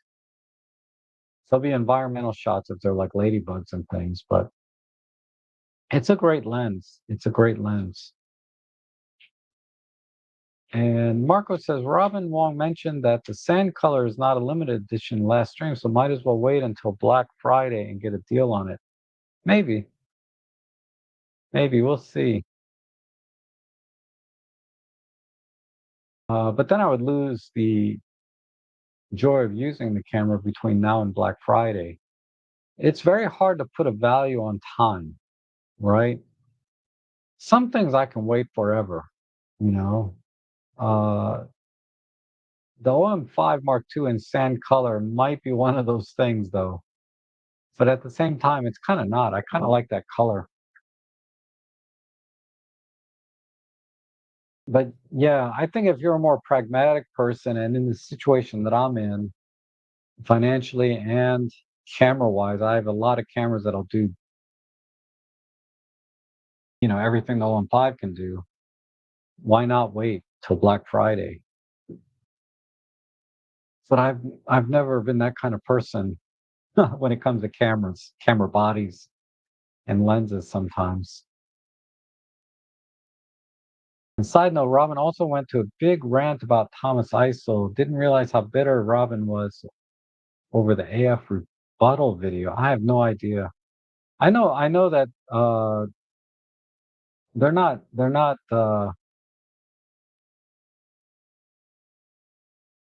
I mean they're not gonna they're not gonna reach out to each other to collaborate on anything. Let's just leave it at that. I didn't see a rebuttal video or anything. I did see a little bit of Robin's rant, and rant is a strong word. I would just say uh, Robin explained why he doesn't want to talk to Thomas and felt that Thomas insulted him. I like to look at things in terms of, you know, it's very hard sometimes to get the context or feeling of a particular statement that somebody makes, right? So I could say, it's like that guy on the photographic eye, right? If you just take my words and write them down, they're not very complimentary. But I don't mean to disrespect or put any shade on his channel at all. He's really very insightful and has a ton of knowledge to share and is a really very, very articulate and can and you can learn a lot from his channel. No question about that. But for whatever reason, I cannot watch him. It's just the vibe that I get by watching his channel, it just puts me off. And that's a me problem. Okay. But my point being is that if someone were to take some of the things I've said about him out of context and just a few words, he could easily get offended. And I don't mean that at all. If I met him in person, I'd probably love the guy, you know? I would love to meet him in person, actually, but I'm not watching his channel. I just can't. I can't. I don't know why. It rubs me the wrong way. But again, that's a me problem. That's got nothing to do with him, and I'm not putting any shade on him at all. Uh, what's another channel? There's a few channels out there that I have no problem with what they're doing no criticism of their work, their content, their knowledge, or them personally. My criticism is of myself that I cannot relate to their channel and somehow it rubs me the wrong way. And I think possibly the same thing has happened between Thomas and Robin, where there's definitely big miscommunication here. I don't think either person means any ill will or any disrespect to each other directly. But for Thomas, and you know, English is not his first language. So it's possible the words that he used come out very offensive to Robin, you know, but Robin was definitely offended by Thomas. I know that. But I don't think that was Thomas's intent. But I don't know what his intent was. And it doesn't matter if the other person feels like they were offended or disrespected in any way. It doesn't matter what the other person's intent was. The feeling is there. And it's up to them if they want to resolve it or not. If they don't want to resolve it, that's fine. You know, that's fine. They don't have to, not everybody has to like everybody. Uh, it's okay. I sincerely hope though that both of them don't disrespect or have any ill feeling towards each other. But, you know, it is what it is. It's okay. It's just like I said, for me, I try to look inward when I don't like something or someone. Is it because of some bias or something in me that makes me feel that way? Because there's another guy that I know in person. I cannot stand the guy. And he is the nicest guy, the greatest father anybody could ask for, and a terrific husband, you know, great family. I mean, there's nothing you could check every box about a person that is perfect, right? They are perfect on paper.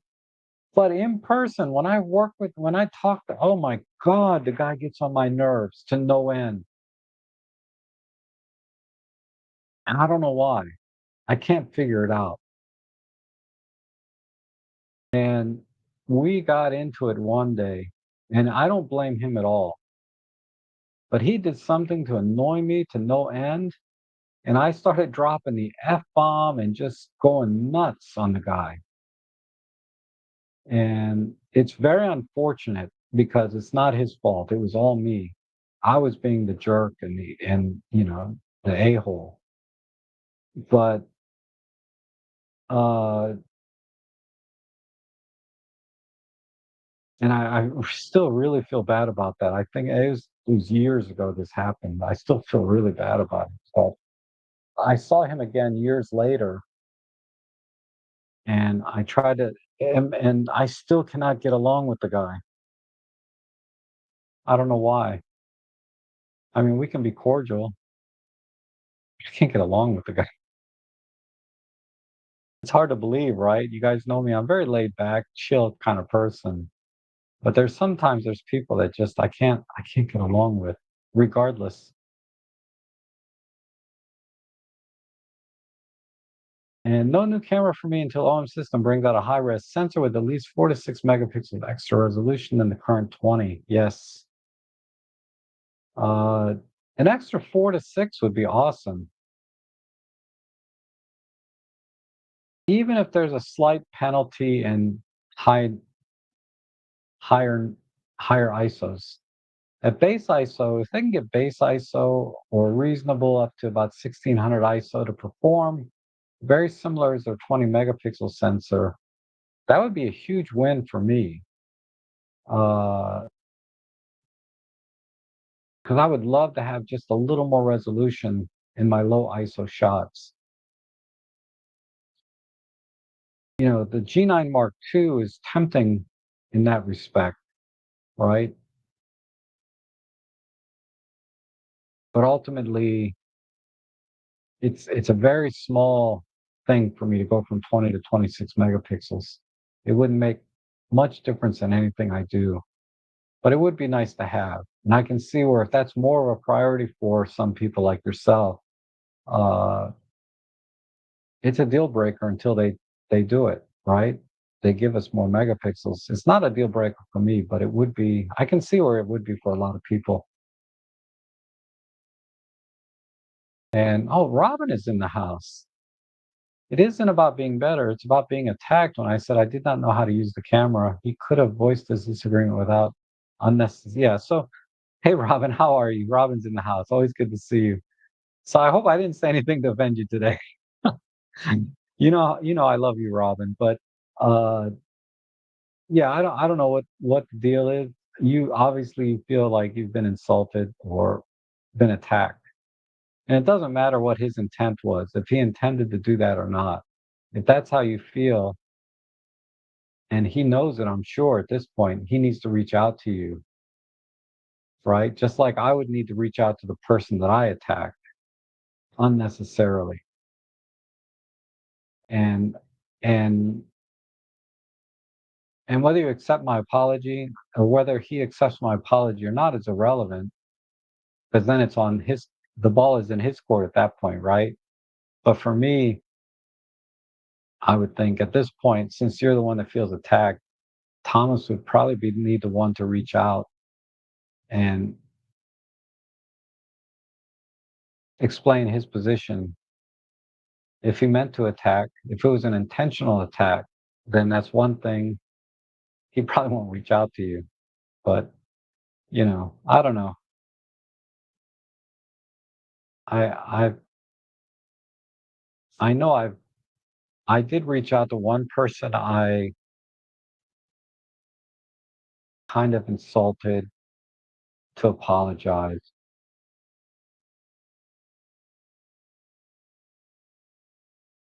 And they didn't even remember the incident.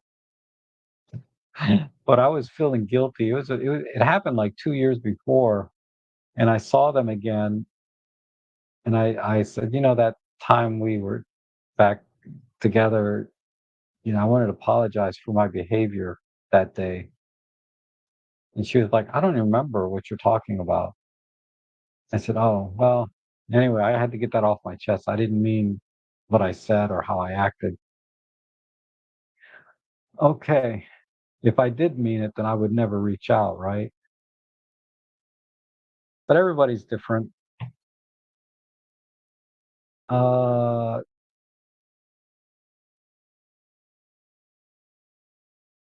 yeah. So yeah, clearly Robin has been offended.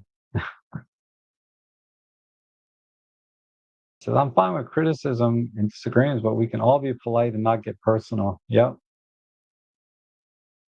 And then Marco says, Rob Tech, do you call your images in DxO or you no, I usually call them in DxO.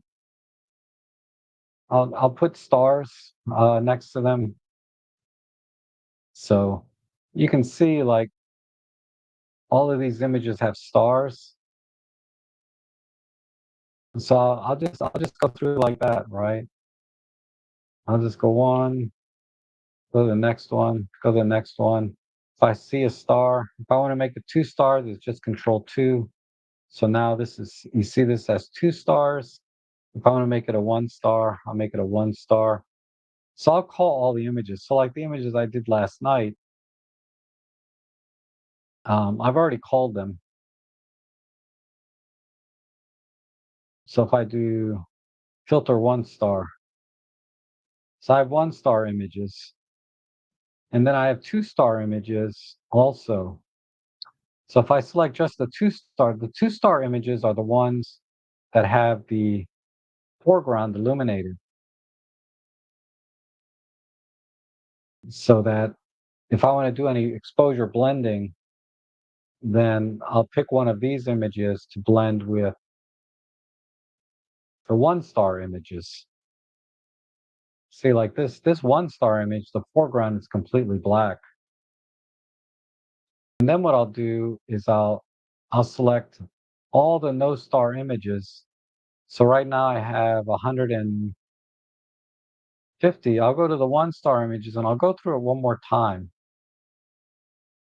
I mean, I'll go through the 0-star images and I'll see, okay, do I want to keep that one? Probably not. That one? No, because there's smoke here. This one's a little bit interesting, but there's water drops on it. So I'm going to skip that one. This has a big water drop here. Another big water drop. This one's not bad, but the big water drop there. So how about that one? That one doesn't look bad. How about that one? Okay, that's not bad. I'll keep that one. So I'll give that 1 star. This one I'll give 1 star.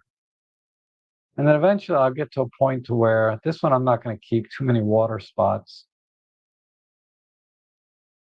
I'll get to a point to where, oh, I like that one. That's a 1 star. I'll just get to a point to where I don't like anything left. And then I'll just do Control A and delete them like that. So delete 108 images. Now I'm done. So now I'm left with 48 images that I can kind of go through, and so there you go. I just called this is originally, I think, 200 images. I just called, or it was originally 150 some images. I just called them down to 48 images, and that's more than enough. I'll probably call it one more time after I'm done editing, or while I'm editing, I might delete some more.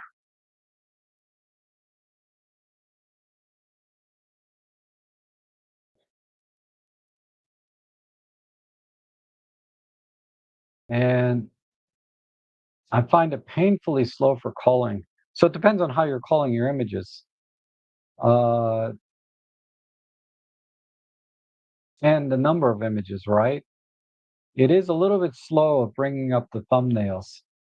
So if you're trying to call thousands of images, uh, Lightroom is faster at that. I agree with you on that. But typically, like last night, I only took 150 some images. I can get those through those pretty quickly. When I was doing my backyard birding, I might have 1,000 to 2,000 images. I can get those pretty quickly too, but it is slower than Lightroom. I agree. I wouldn't say painfully slow. It's not painfully slow for me, but it is slower. Uh, but I just rather work in DxO as much as I can. And I totally agree about value of time. I'd sacrifice a couple $100 for the joy of playing with it for a few extra months. Yeah. So that's the thing. Will I enjoy it enough between now and October? And there may not be any deal. So I would have waited for no reason, right? So there's that too. And then how many of you out there want to see a replacement to the M1X that's slightly smaller and lighter with all new 24 megapixel stack sensor with an all new image processor? I would say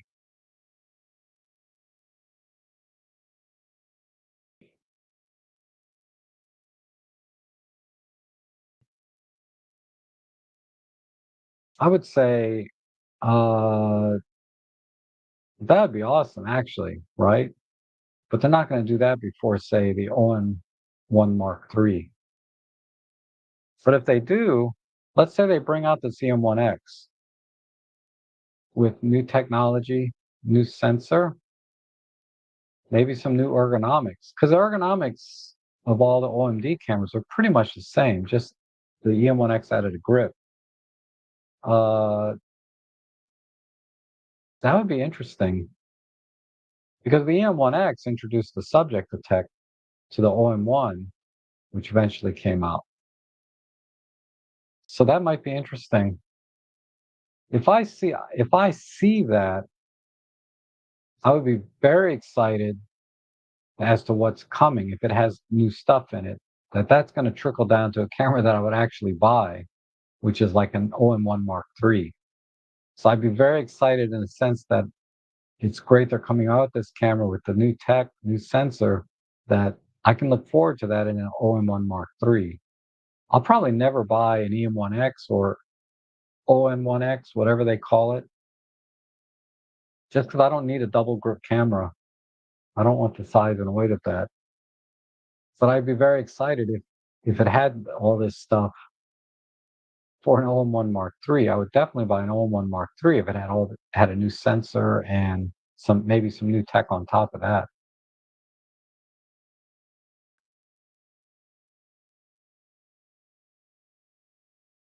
And Marco says, if it has the same build quality and fully symmetrical setup, I'd buy an EM1X replacement on day one. Wow. So Marco doesn't mind the size, right? Size and weight of the EM1X just put me off. I can get one now for about 600 bucks, and it was tempting, but I was like, I will never use that camera. It's just too big for a Micro Four Thirds camera for me. And Guy Profit says, friend wants to buy you an XT50 or an All-in-One Mark II. Any tips on whether to steer them? So I would say the All-in-One Mark II is going to outperform the XT50 in terms of shutter, capturing images, frames per second. I think it's going to outperform the XT50 in everything except resolution. Okay. Uh, if they can live with less frames per second, right? Let's say, I don't know what the XT50 is, maybe 10 to 15 frames per second, something in that range, right? Max. If they can live within that limit, and trust me, that is a hard limit to live with if you like to do birding.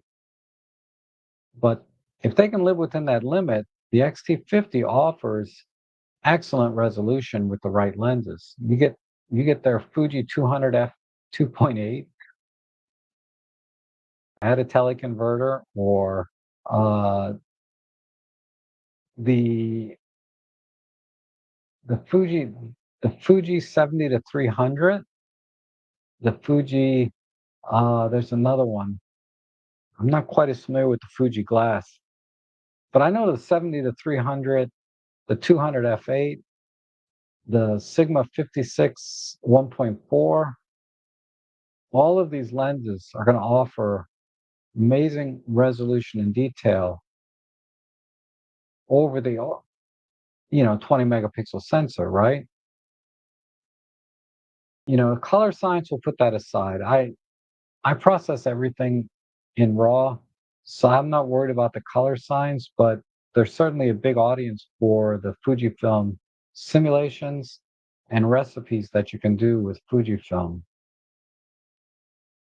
That can be a lot of fun too. So there's a lot of enthusiast type features and hobbyist type things that he might enjoy in the XT50, say over the OM1, if he likes to do things in camera in terms of color science and playing with color. uh, but I don't think, let me see, I don't think the XT50 is weather sealed. Let me just double check.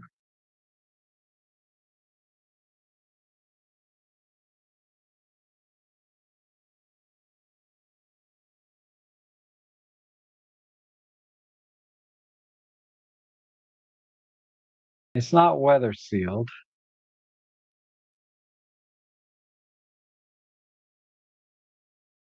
Uh, it does have stabilization. So that's another consideration, right? Does he need weather sealing? Is he going to take this out in any kind of rain? That's a big deal for a lot of people. That's critical. Um, so I think it comes down to weather sealing, frames per second. If those are not deal breakers, the Fuji X-T50 offers really nice resolution. They have some excellent glass, albeit larger, right? Um, so I'll give you an example. Um,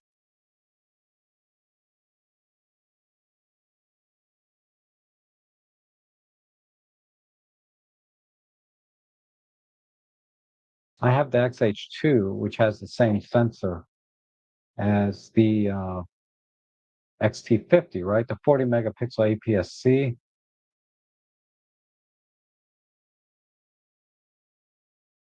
Let's see.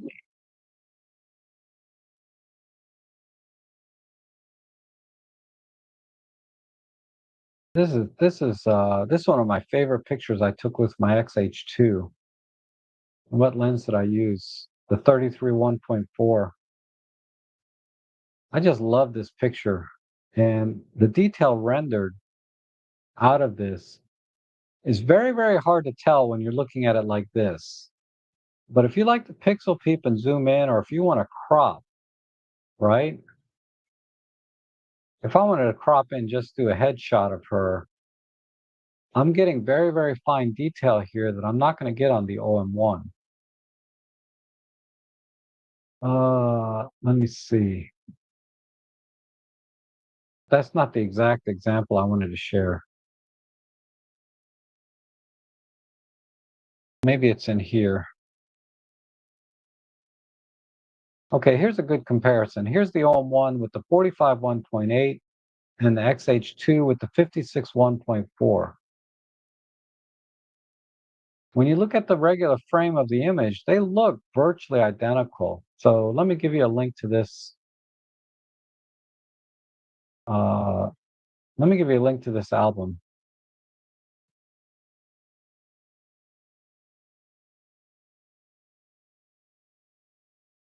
Okay.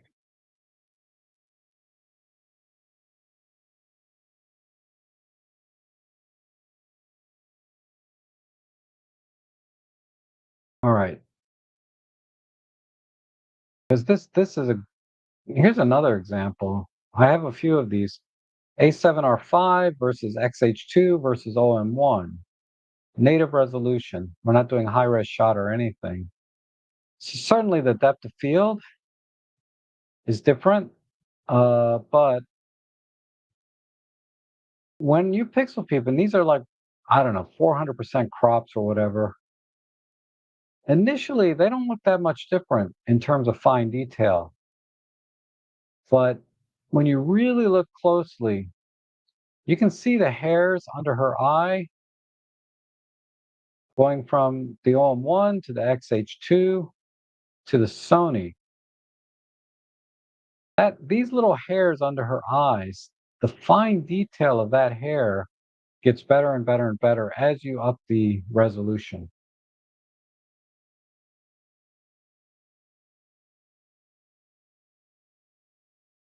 Um, there were some times when I didn't get the best. These are high res shot modes. Let's ignore that. This is a still life shot, right? So in this scene, yeah, I'm comparing high res shot. In this scene, I didn't get a good.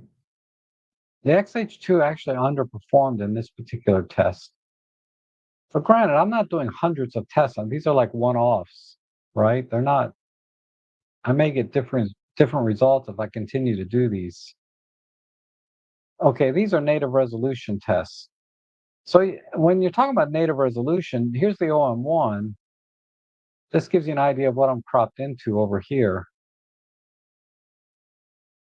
But yeah, you can see a little more resolution going to 40 megapixels and then a little more going to 60 megapixels.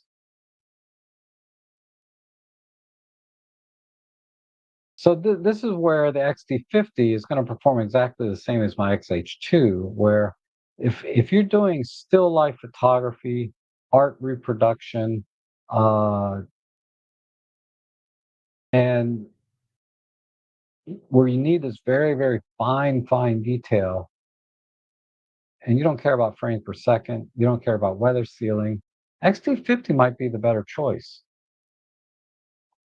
Uh, if you're thinking about like an everyday camera, put a 23 millimeter pancake on there, or the 28, 27 millimeter pancake, or their 35 f2, their 50 f2. They have some really nice primes that I mentioned earlier. It'll make a great street camera too. The, the street cameras, you worry about weather sealing, and the image stabilization is going to be better in the OM1, no question. And ultimately, you'll be able to carry smaller, lighter lenses on the long end for doing sports action wildlife. So it's all a compromise, right? An XT50, I think, is a more limited camera in many ways than the OM1. You're never going to do sports action wildlife with it to the degree that an OM1 can do, and you're not going to take it out in inclement weather, and you're going to get better image stabilization. The XT50 is going to be better at, and the overall size weight of the system because of the lenses, because the 55 to 200 Fuji is much bigger and heavier than my 40 to 150 kit lens on my OM system cameras, and yet the quality is virtually identical. Aside from that very, very fine detail, if you decide to crop in very tight, then you can see the difference. But you have to crop in quite a bit to see the difference. Um, but the XT50 is going to be better, like I said, for more still life things and not being out in the street so much, unless it's fair weather. So I don't know. I would honestly, the OM1 is going to be a much more versatile camera. The results and the details you get out of it are going to be more than adequate, aside from really pixel peeping like I showed here. And the performance in frames per second, the autofocus, everything is going to be better. Now, when it comes to video, I think the Fuji is going to do better, but you have to be really into shooting, log profile and editing. But that you have to be into Fuji for all of that stuff if you like their color science and stuff. But if they're not, if they want a more versatile camera, a more durable camera, in my opinion, the OM1 is by far and away the better choice over the XT50. Especially now they're pretty much at the same price point. Because the OM1 has all the computational features like Live ND, Live Composite, Star AF. What's another reasonable one? The in-camera focus stacking. The focus stacking in high-res shot modes in the Fuji cameras, the workflow is awful, and the results are very difficult to improve. Whereas the OM system cameras just do this in camera automatically and do a great job and do a perfect job almost. So I think I would steer them towards the OM1 if they want the better camera. But if there's certain things about the Fuji, the resolution in particular, if that's the most important thing, then yeah, the Fuji is going to be the better camera. Okay, hopefully that was helpful. Uh,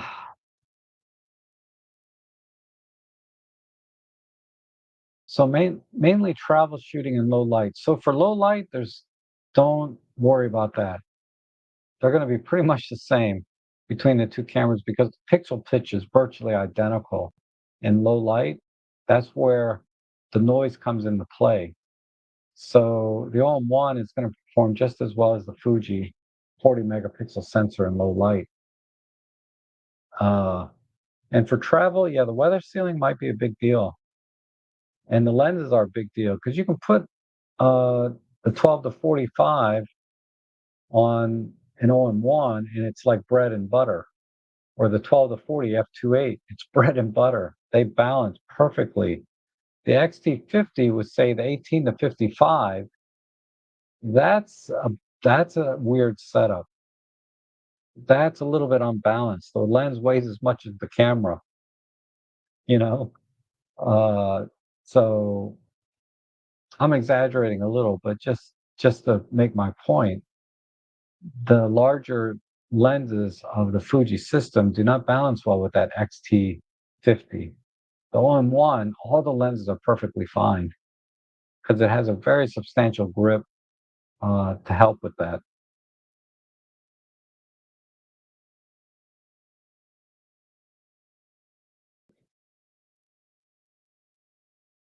Okay. Uh,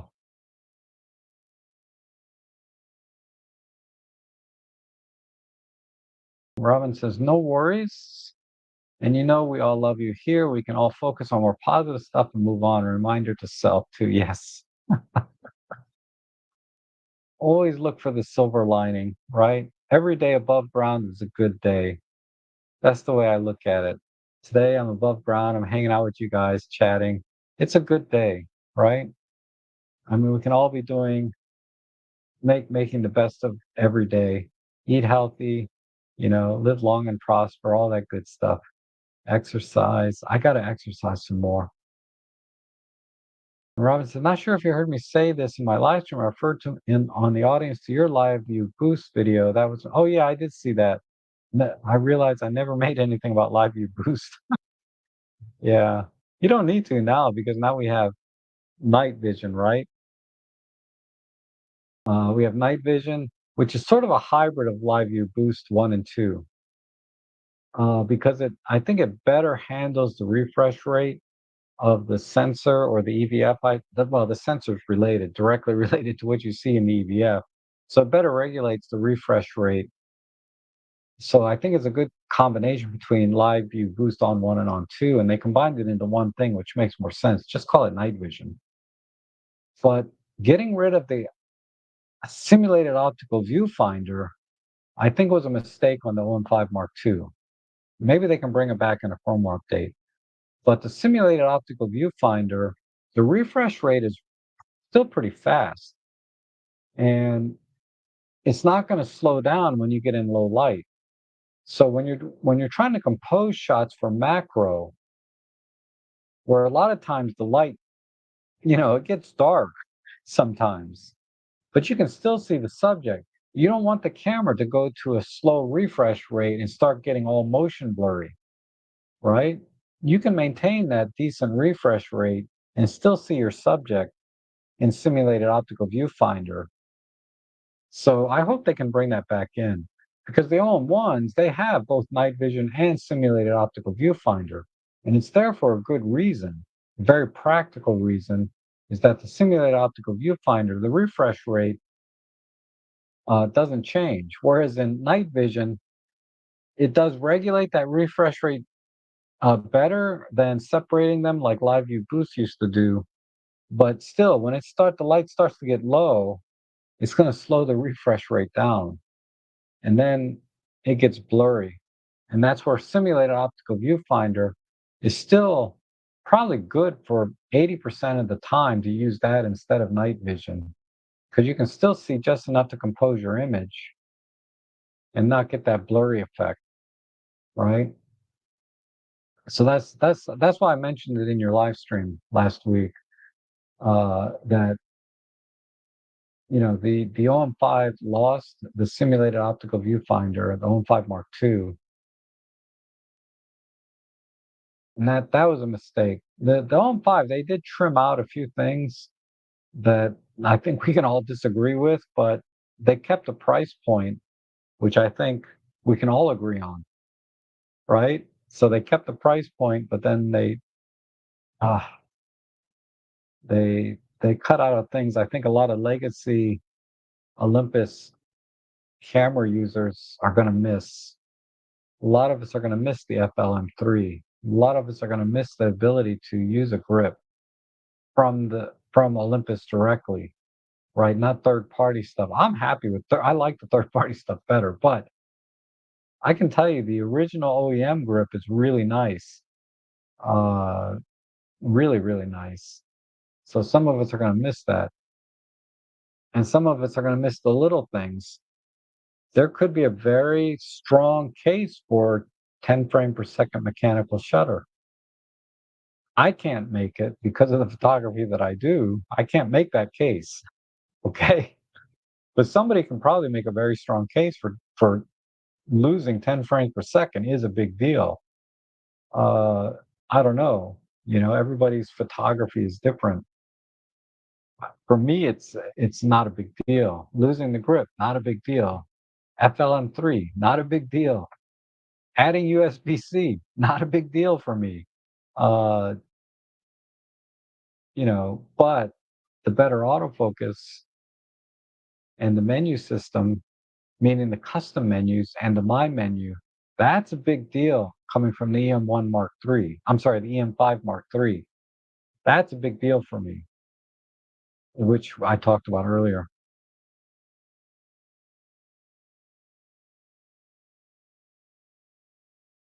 But I appreciate all the support I get from you, Robin. Uh, you know, in your, by mentioning me in your live streams and, always saying nice things about me. I have nothing good to say, nothing bad to say about you, but only good things to say as well. And we're very lucky to have you in the community. It's always a pleasure and informative and a benefit to all of us that you're with us in the Micro Four Thirds community. Definitely. Okay.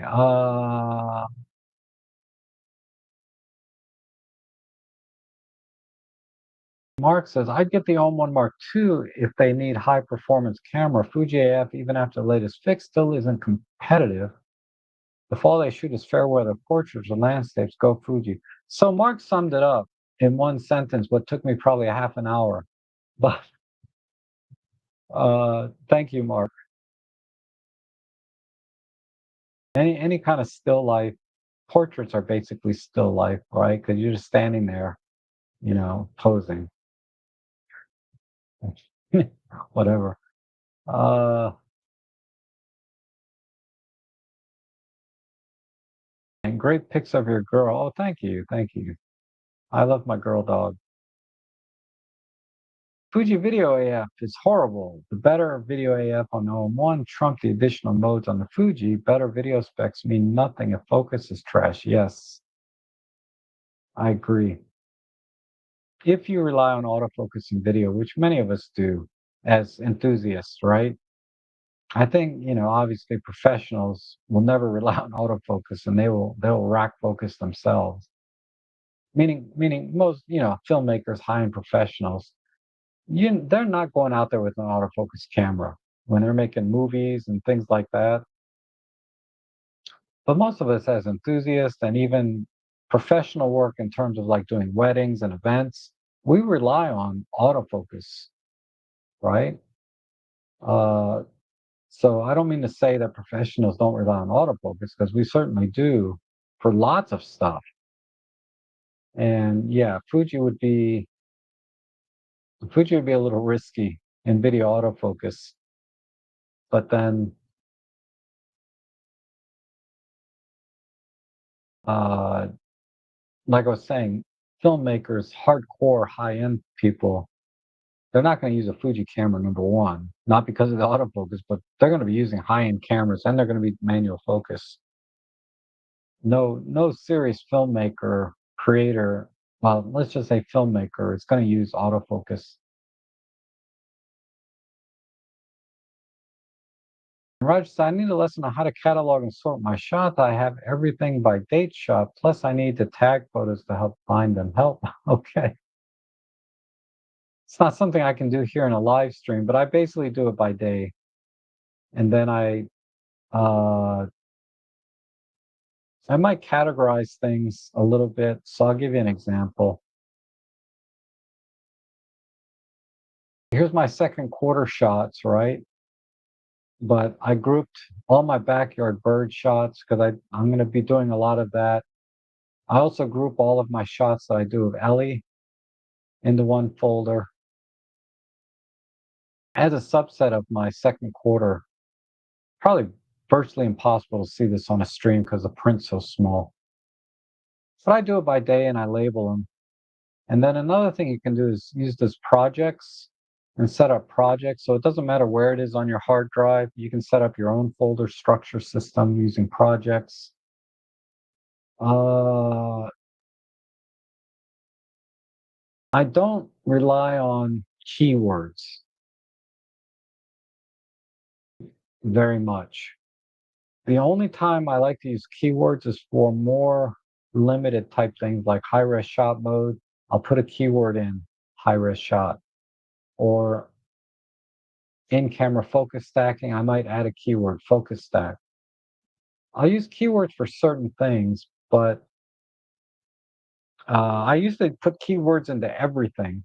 And then next thing I do, I had this frickin', dictionary of keywords, and it was just too hard to manage. So now I only use keywords for the very high level type stuff or very specific things that I'm looking for. I'm not going to put a keyword in birds. I'm not going to put a keyword in eagle. I'm just not going to do it anymore. It gets too complicated. So just do it by date and you're fine. Star system, color systems, those I use are usually unique for that day. Like I showed you the fireworks, I use 1 star for fireworks, 2 stars for foreground that I want to use. And the star system, because you can't use 5 stars, six different states to categorize thousands or tens of thousands of images. You just can't do it. So the star system is perfect. The color system is perfect. Color coding is perfect for individual folders or individual shoots. So, like a lot of times, I'll use the color code system for flash photography. So these are the shots that I took with flash or color blue. These are the shots without flash, have no color. So I'll use color and star systems within a folder, uh, but not really much use outside of that. Otherwise, everything's chronological, and then I'll group things. But I do separate clients from my personal work. Those are totally different folders. And clients I separate by name, and within name I separate usually by category or just chronologically, things like that. So if you're in a keyword system, good luck, man. I can't help you. Keywording, star system, color system. If you've been using that for a long time consistently, I can't help you because that's too limiting.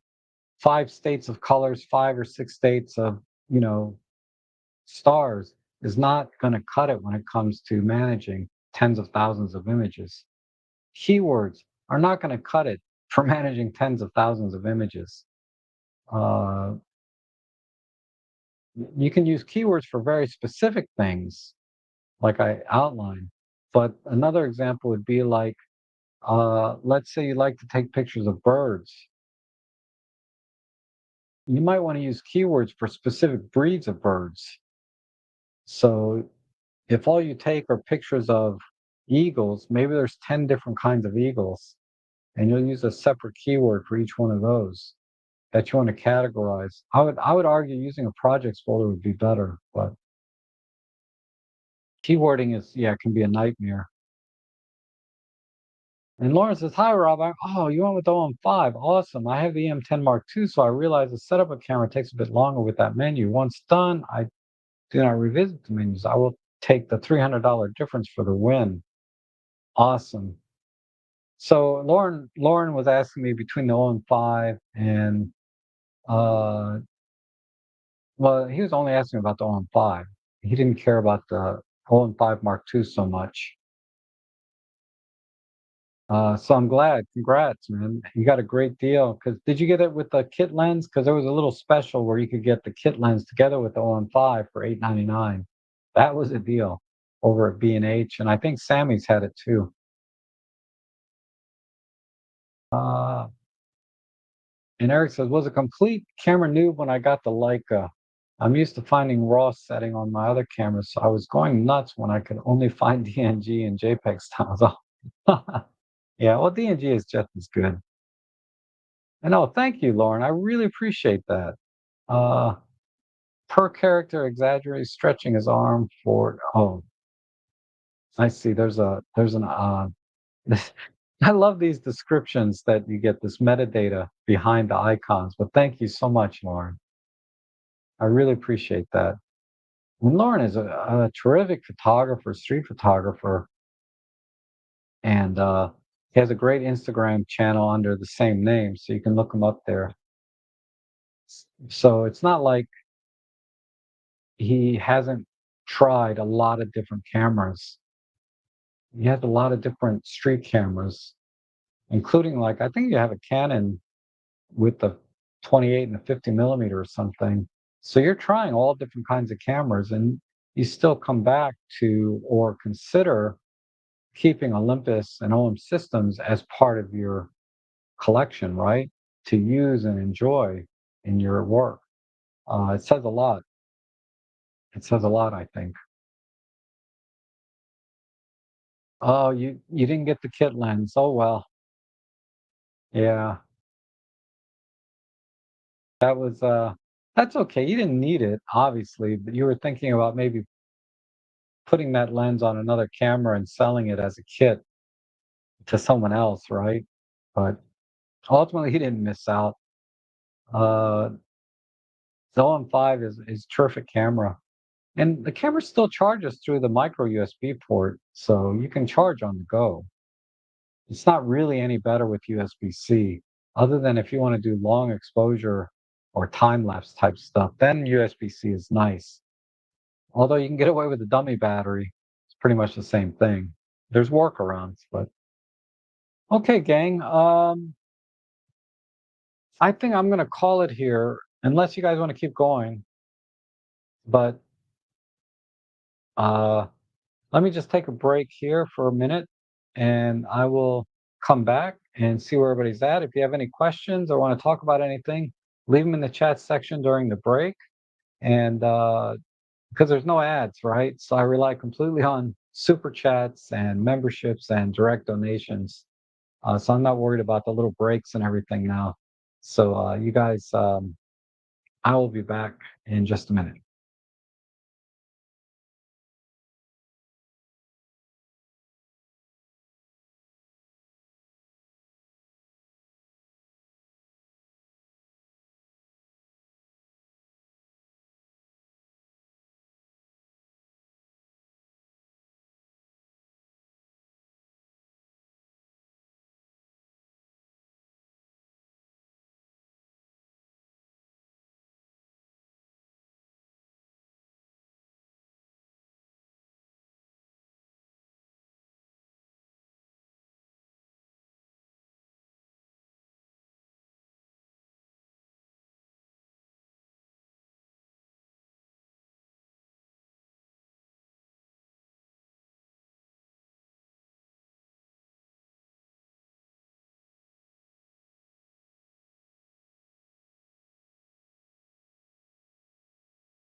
Hopefully the mic's back on and everything's going smoothly. Good to see everyone. So Lauren says MFT is great on the street. I do have the Z5 and the RP, which also work. Yeah, the Z5 is tempting, isn't it? It's such a compact little full frame camera. The thing is, I have a Canon R8. I just got my 50 millimeter lens in yesterday too. It was on sale for like 190 bucks. Go to my deal page. I have those. It's on sale on that page. Let's see, where did I put it? Oh, here. So I'll talk about gear for a little bit. The nifty 50, man, the 50 millimeter f1.8. Everybody should have one on whatever system you have, or its equivalent, right? The 33 or the 25, or the what is it on medium format? 40, something like that, right? This is like the perfect focal length. I watched Tin House Studios. He talked about all his, in all his photography, he was like a 35 or 85. He didn't mention the 50. He said, if I want wide, 35. If I want, crop or tight, 85. And that was it. And he said buying zoom lenses and, he said he fleshed out his whole system when he was starting out. And it was just a waste for him. And I don't disagree with that because everybody's different in their photography. But I enjoy shooting in the focal length that a lot of the great masters of photography shot in, and experiencing this field of view and seeing the world as they saw it through their 50 millimeter lenses. They shot with Leicas and stuff, a lot of them. Uh, but then there's others like Sal Leader that shot a lot at 85 in the street. And there's others that shot uh, super wide angle, like almost fisheye for their portrait work. So there's a wide range of lenses and styles, or a lot of wide ranges of styles, and you need the lens to fit that style. That might be you. For me, I enjoy the 50 millimeter because whenever I shoot with the 50 millimeter, I think about the great masters of photography that only use 50 millimeters, and I try to emulate their style and technique and try to come up with my own with this kind of focal length. And this is really the do it all uh, focal length. You can do portraits, just step in a little closer, and you can get fairly wide if you step back a little bit. It's not a 35. 35 is definitely wide. Uh, 28 is one of my favorite focal lengths. So that, yeah, just get a zoom lens, right? It's what a lot of people say. And I don't argue with that either. But I will make the argument, very strong argument for the 50. I think the 50 is really the do-it-all lens. The 40 probably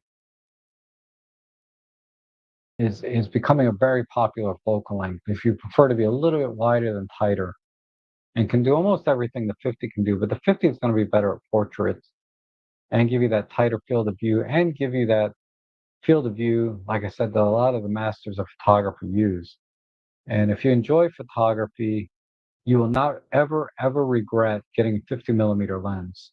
So this may be the very last lens I buy for my Canon. I bought the 24 to 105 kit lens. It's like an f4 to 7.1, and I got my 50. This might be it for that camera, and it's all I'm ever going to need. My micro four thirds, I got everything under the sun, right? Starting from 4 millimeters going up to 300. So, what lenses do I use the most? I would say the 12 to 40 and the 300. Those are the two that I use the most. The lenses that I like the most, I like my 300 the most actually, but the lens that I actually really equally like, I'd say, is the 25 millimeter 1.4 Leica that I have for my micro four thirds. That's probably equally right there in the number one spot, but they're very different lenses, so they can both have the number one spot, right? Well, what say you? What's your favorite lens? Let's see. So I have a ton of family ancestry type print slides, etc., that I have to scan. So I have to tag different individuals. Yeah, that's a good use case, right? So you have a family set of prints, and you can use the keywords for their names. That's certainly a very valid thing. What's interesting though, there's a lot of AI tools out now that will you can search your catalog of images and say, show me all the pictures of birds, right? Or show me all the pictures of sunrises. And the AI will just automatically find it for you. So that's another reason the keywording I think is getting less relevant, is because there are tools available to sort of get rid of the keywording system. And I think for a long time, I think it was in one of the Adobe products called Elements, Photoshop Elements. Lightroom, I think, does it too, but it'll identify faces and tag them for you. It takes a long time. It's a lot of overhead. Okay, it's not as innocuous as I'm making it sound, right? To use these kind of features, but they can be very powerful tools.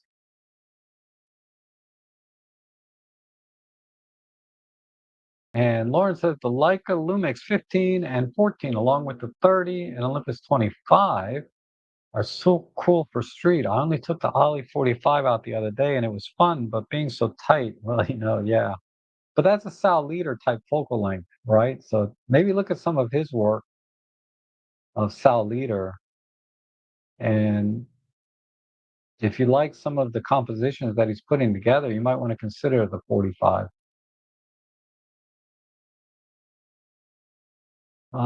And Jesse says the 45-1.8 is my favorite. I have so many, but I usually just take the 14 to 42 kit lens and the 45-1.8. That's an excellent combination. In fact, one of my earliest videos was what's the first prime lens you should get? And I made an argument it should be the 45-1.8, because if you have a kit lens,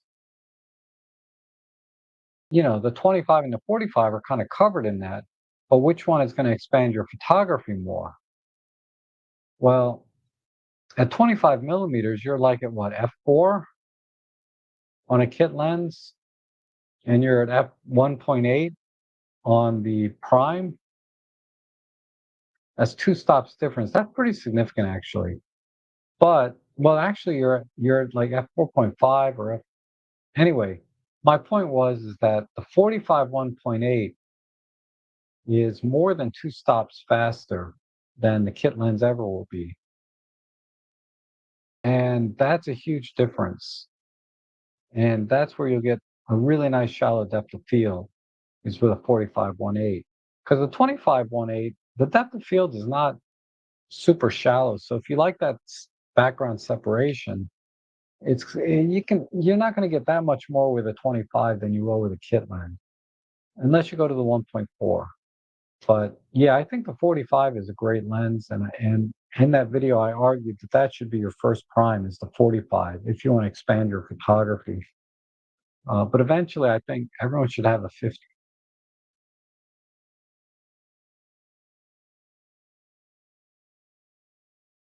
Says, like you, I love and recommend the 50 and equivalents on different sensor sizes. I enjoy the 25 1.7 on MFT, and I have the 50 Sumilex V2 for my 62 Leica M. Wow. Wow, what a gem.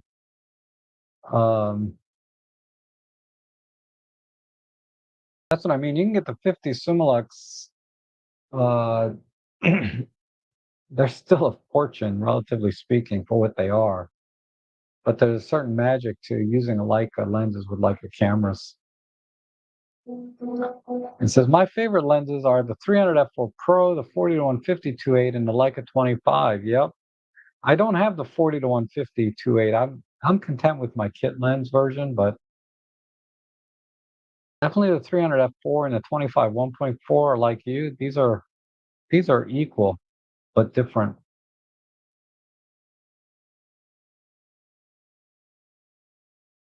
And Marco says the 12 to 100 and the 45 1 point. Oh man, you got a 45 1 too.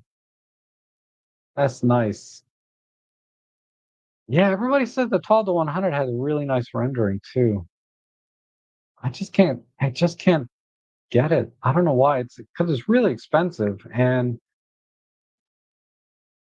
my problem is in that range between 45 and 100 millimeters, I have that covered pretty well at 2.8 with the 35 to 100.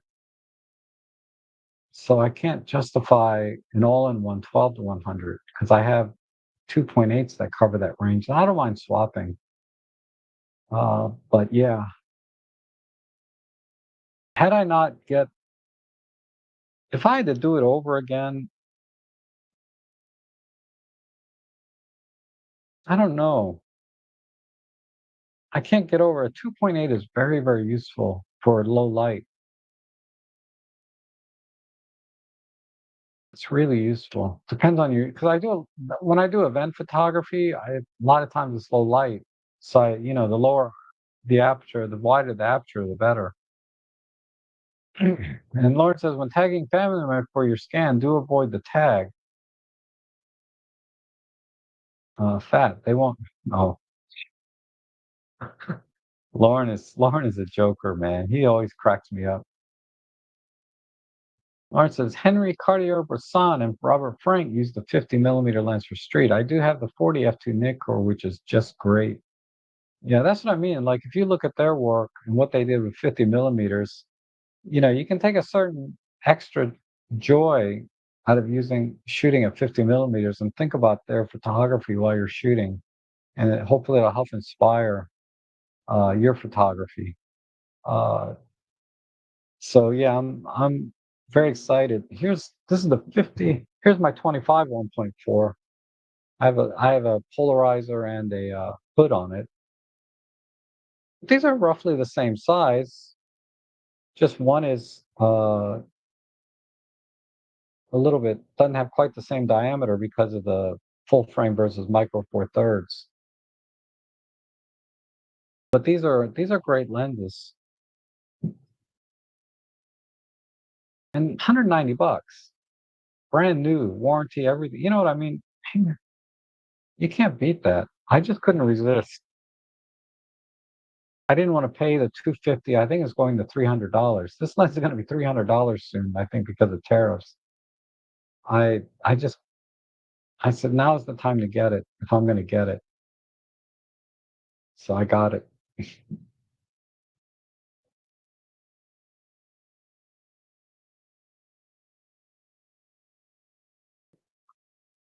And Jesse says the Olympus 45 1.8 is my favorite.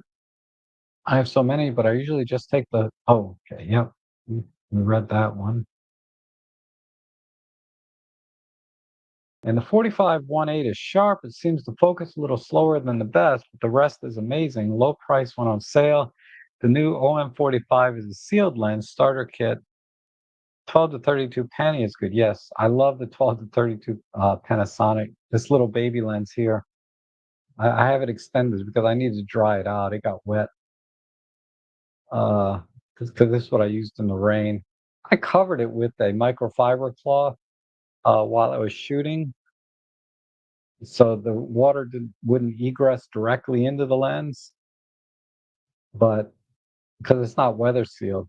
But damn it, this is how I broke the last one.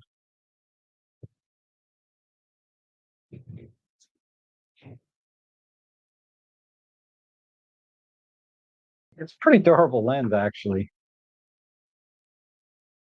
uh, but it's so small and light and compact. And the 12 millimeter wide angle, don't underrate that. And from 12 to 14 is a big deal on the wide end. On the long end, it's a little short at 32, but I can stay in this range. I like this lens. I'll usually take out the 14 to 42 easy kit lens. I like that lens a lot. It's very, very sharp. Right, right. This is a very sharp lens too. But when I want to, I generally take out the 14 to 42 easy over that lens. But when I need a little bit wider, like if I'm going to do street or architectural, I would prefer a wider lens.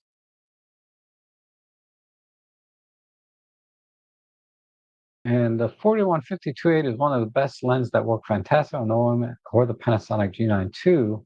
The 45 1.8, I love the little 14 2.5. Okay, yeah, the 14 2.5 is a very interesting lens. A lot of people claim that's sharper than the 20, which, I mean, not that it really matters. They're both very good lenses. But the autofocus is so slow on those Panasonic pancakes, not slow enough for street photography. It's more than adequate for that, but that got thrown in for free when I bought the pen a few years ago. Wow, wow. It's great on the pen app, those Panasonic pancakes. Mark's asking what it's a Canon R8. I took it with me yesterday, but it started raining and it's not weather sealed, so I had to put it away. What I was gonna do is I was gonna record the fireworks with the intervalometer on the EM5 Mark III, and then I was gonna use the Canon to record the video. And the only reason I brought the Canon was because there's uh, two other photographers there, two other friends of mine that shoot Canon. And I wanted to help them set up the camera, so I was gonna walk them side by side through my Canon and help them with the settings in their Canon. But because it started raining, the one girl, she had the Canon R5 Mark II, so she was able to keep shooting and she was fine. Uh, but me and my other friend, we had Canon R8s, which are not weather sealed. So she shot with her iPhone and I shot with my EM5 Mark III.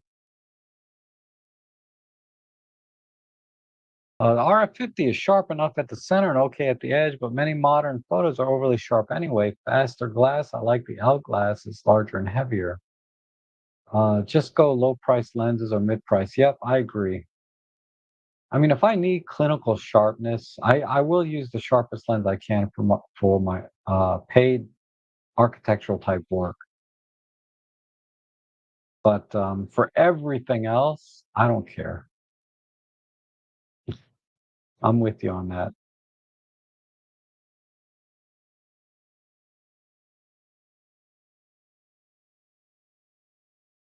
All right. I think I will end it here. It's been 3 hours. I could go all day long and talk about cameras and photography. Like, if I wanted to get started on uh, what was the other thing? I better not. I better not get it. Oh, yeah, I better not. Okay, we'll save it for another day. Lauren says, full frame cameras are Nikon full frame cameras are weather the Nikon gods are raining on your new Canons. Yeah, the Z5 is weather sealed, isn't it? If I had a Z5, I probably could have kept going, but it's not a lot of Nikon shooters. Well, there is. It's about the same, but I see, because of the circle I'm in, I see mostly OM system shooters. Or most of the people I hang out with have OM system cameras. Uh, but anyway, I'm getting hungry. That's the problem. I have to go eat. So you guys have a great day. Thank you so much for your support. Again, this stream was ad free, I hope. And uh, eat healthy, exercise, you know, enjoy life, look at the bright side, find the silver lining, all that good stuff. Go out and take some pictures. And I will see you guys back. Actually, I'm doing a live stream tomorrow for DxO Photo Lab. So definitely stay tuned for that. And then again on Tuesday, most likely, I'll do a shopping stream. So I'm streaming. I feel like I'm streaming almost every day this week. So I will be back tomorrow, if not sooner. Thanks again for being here. See you again soon.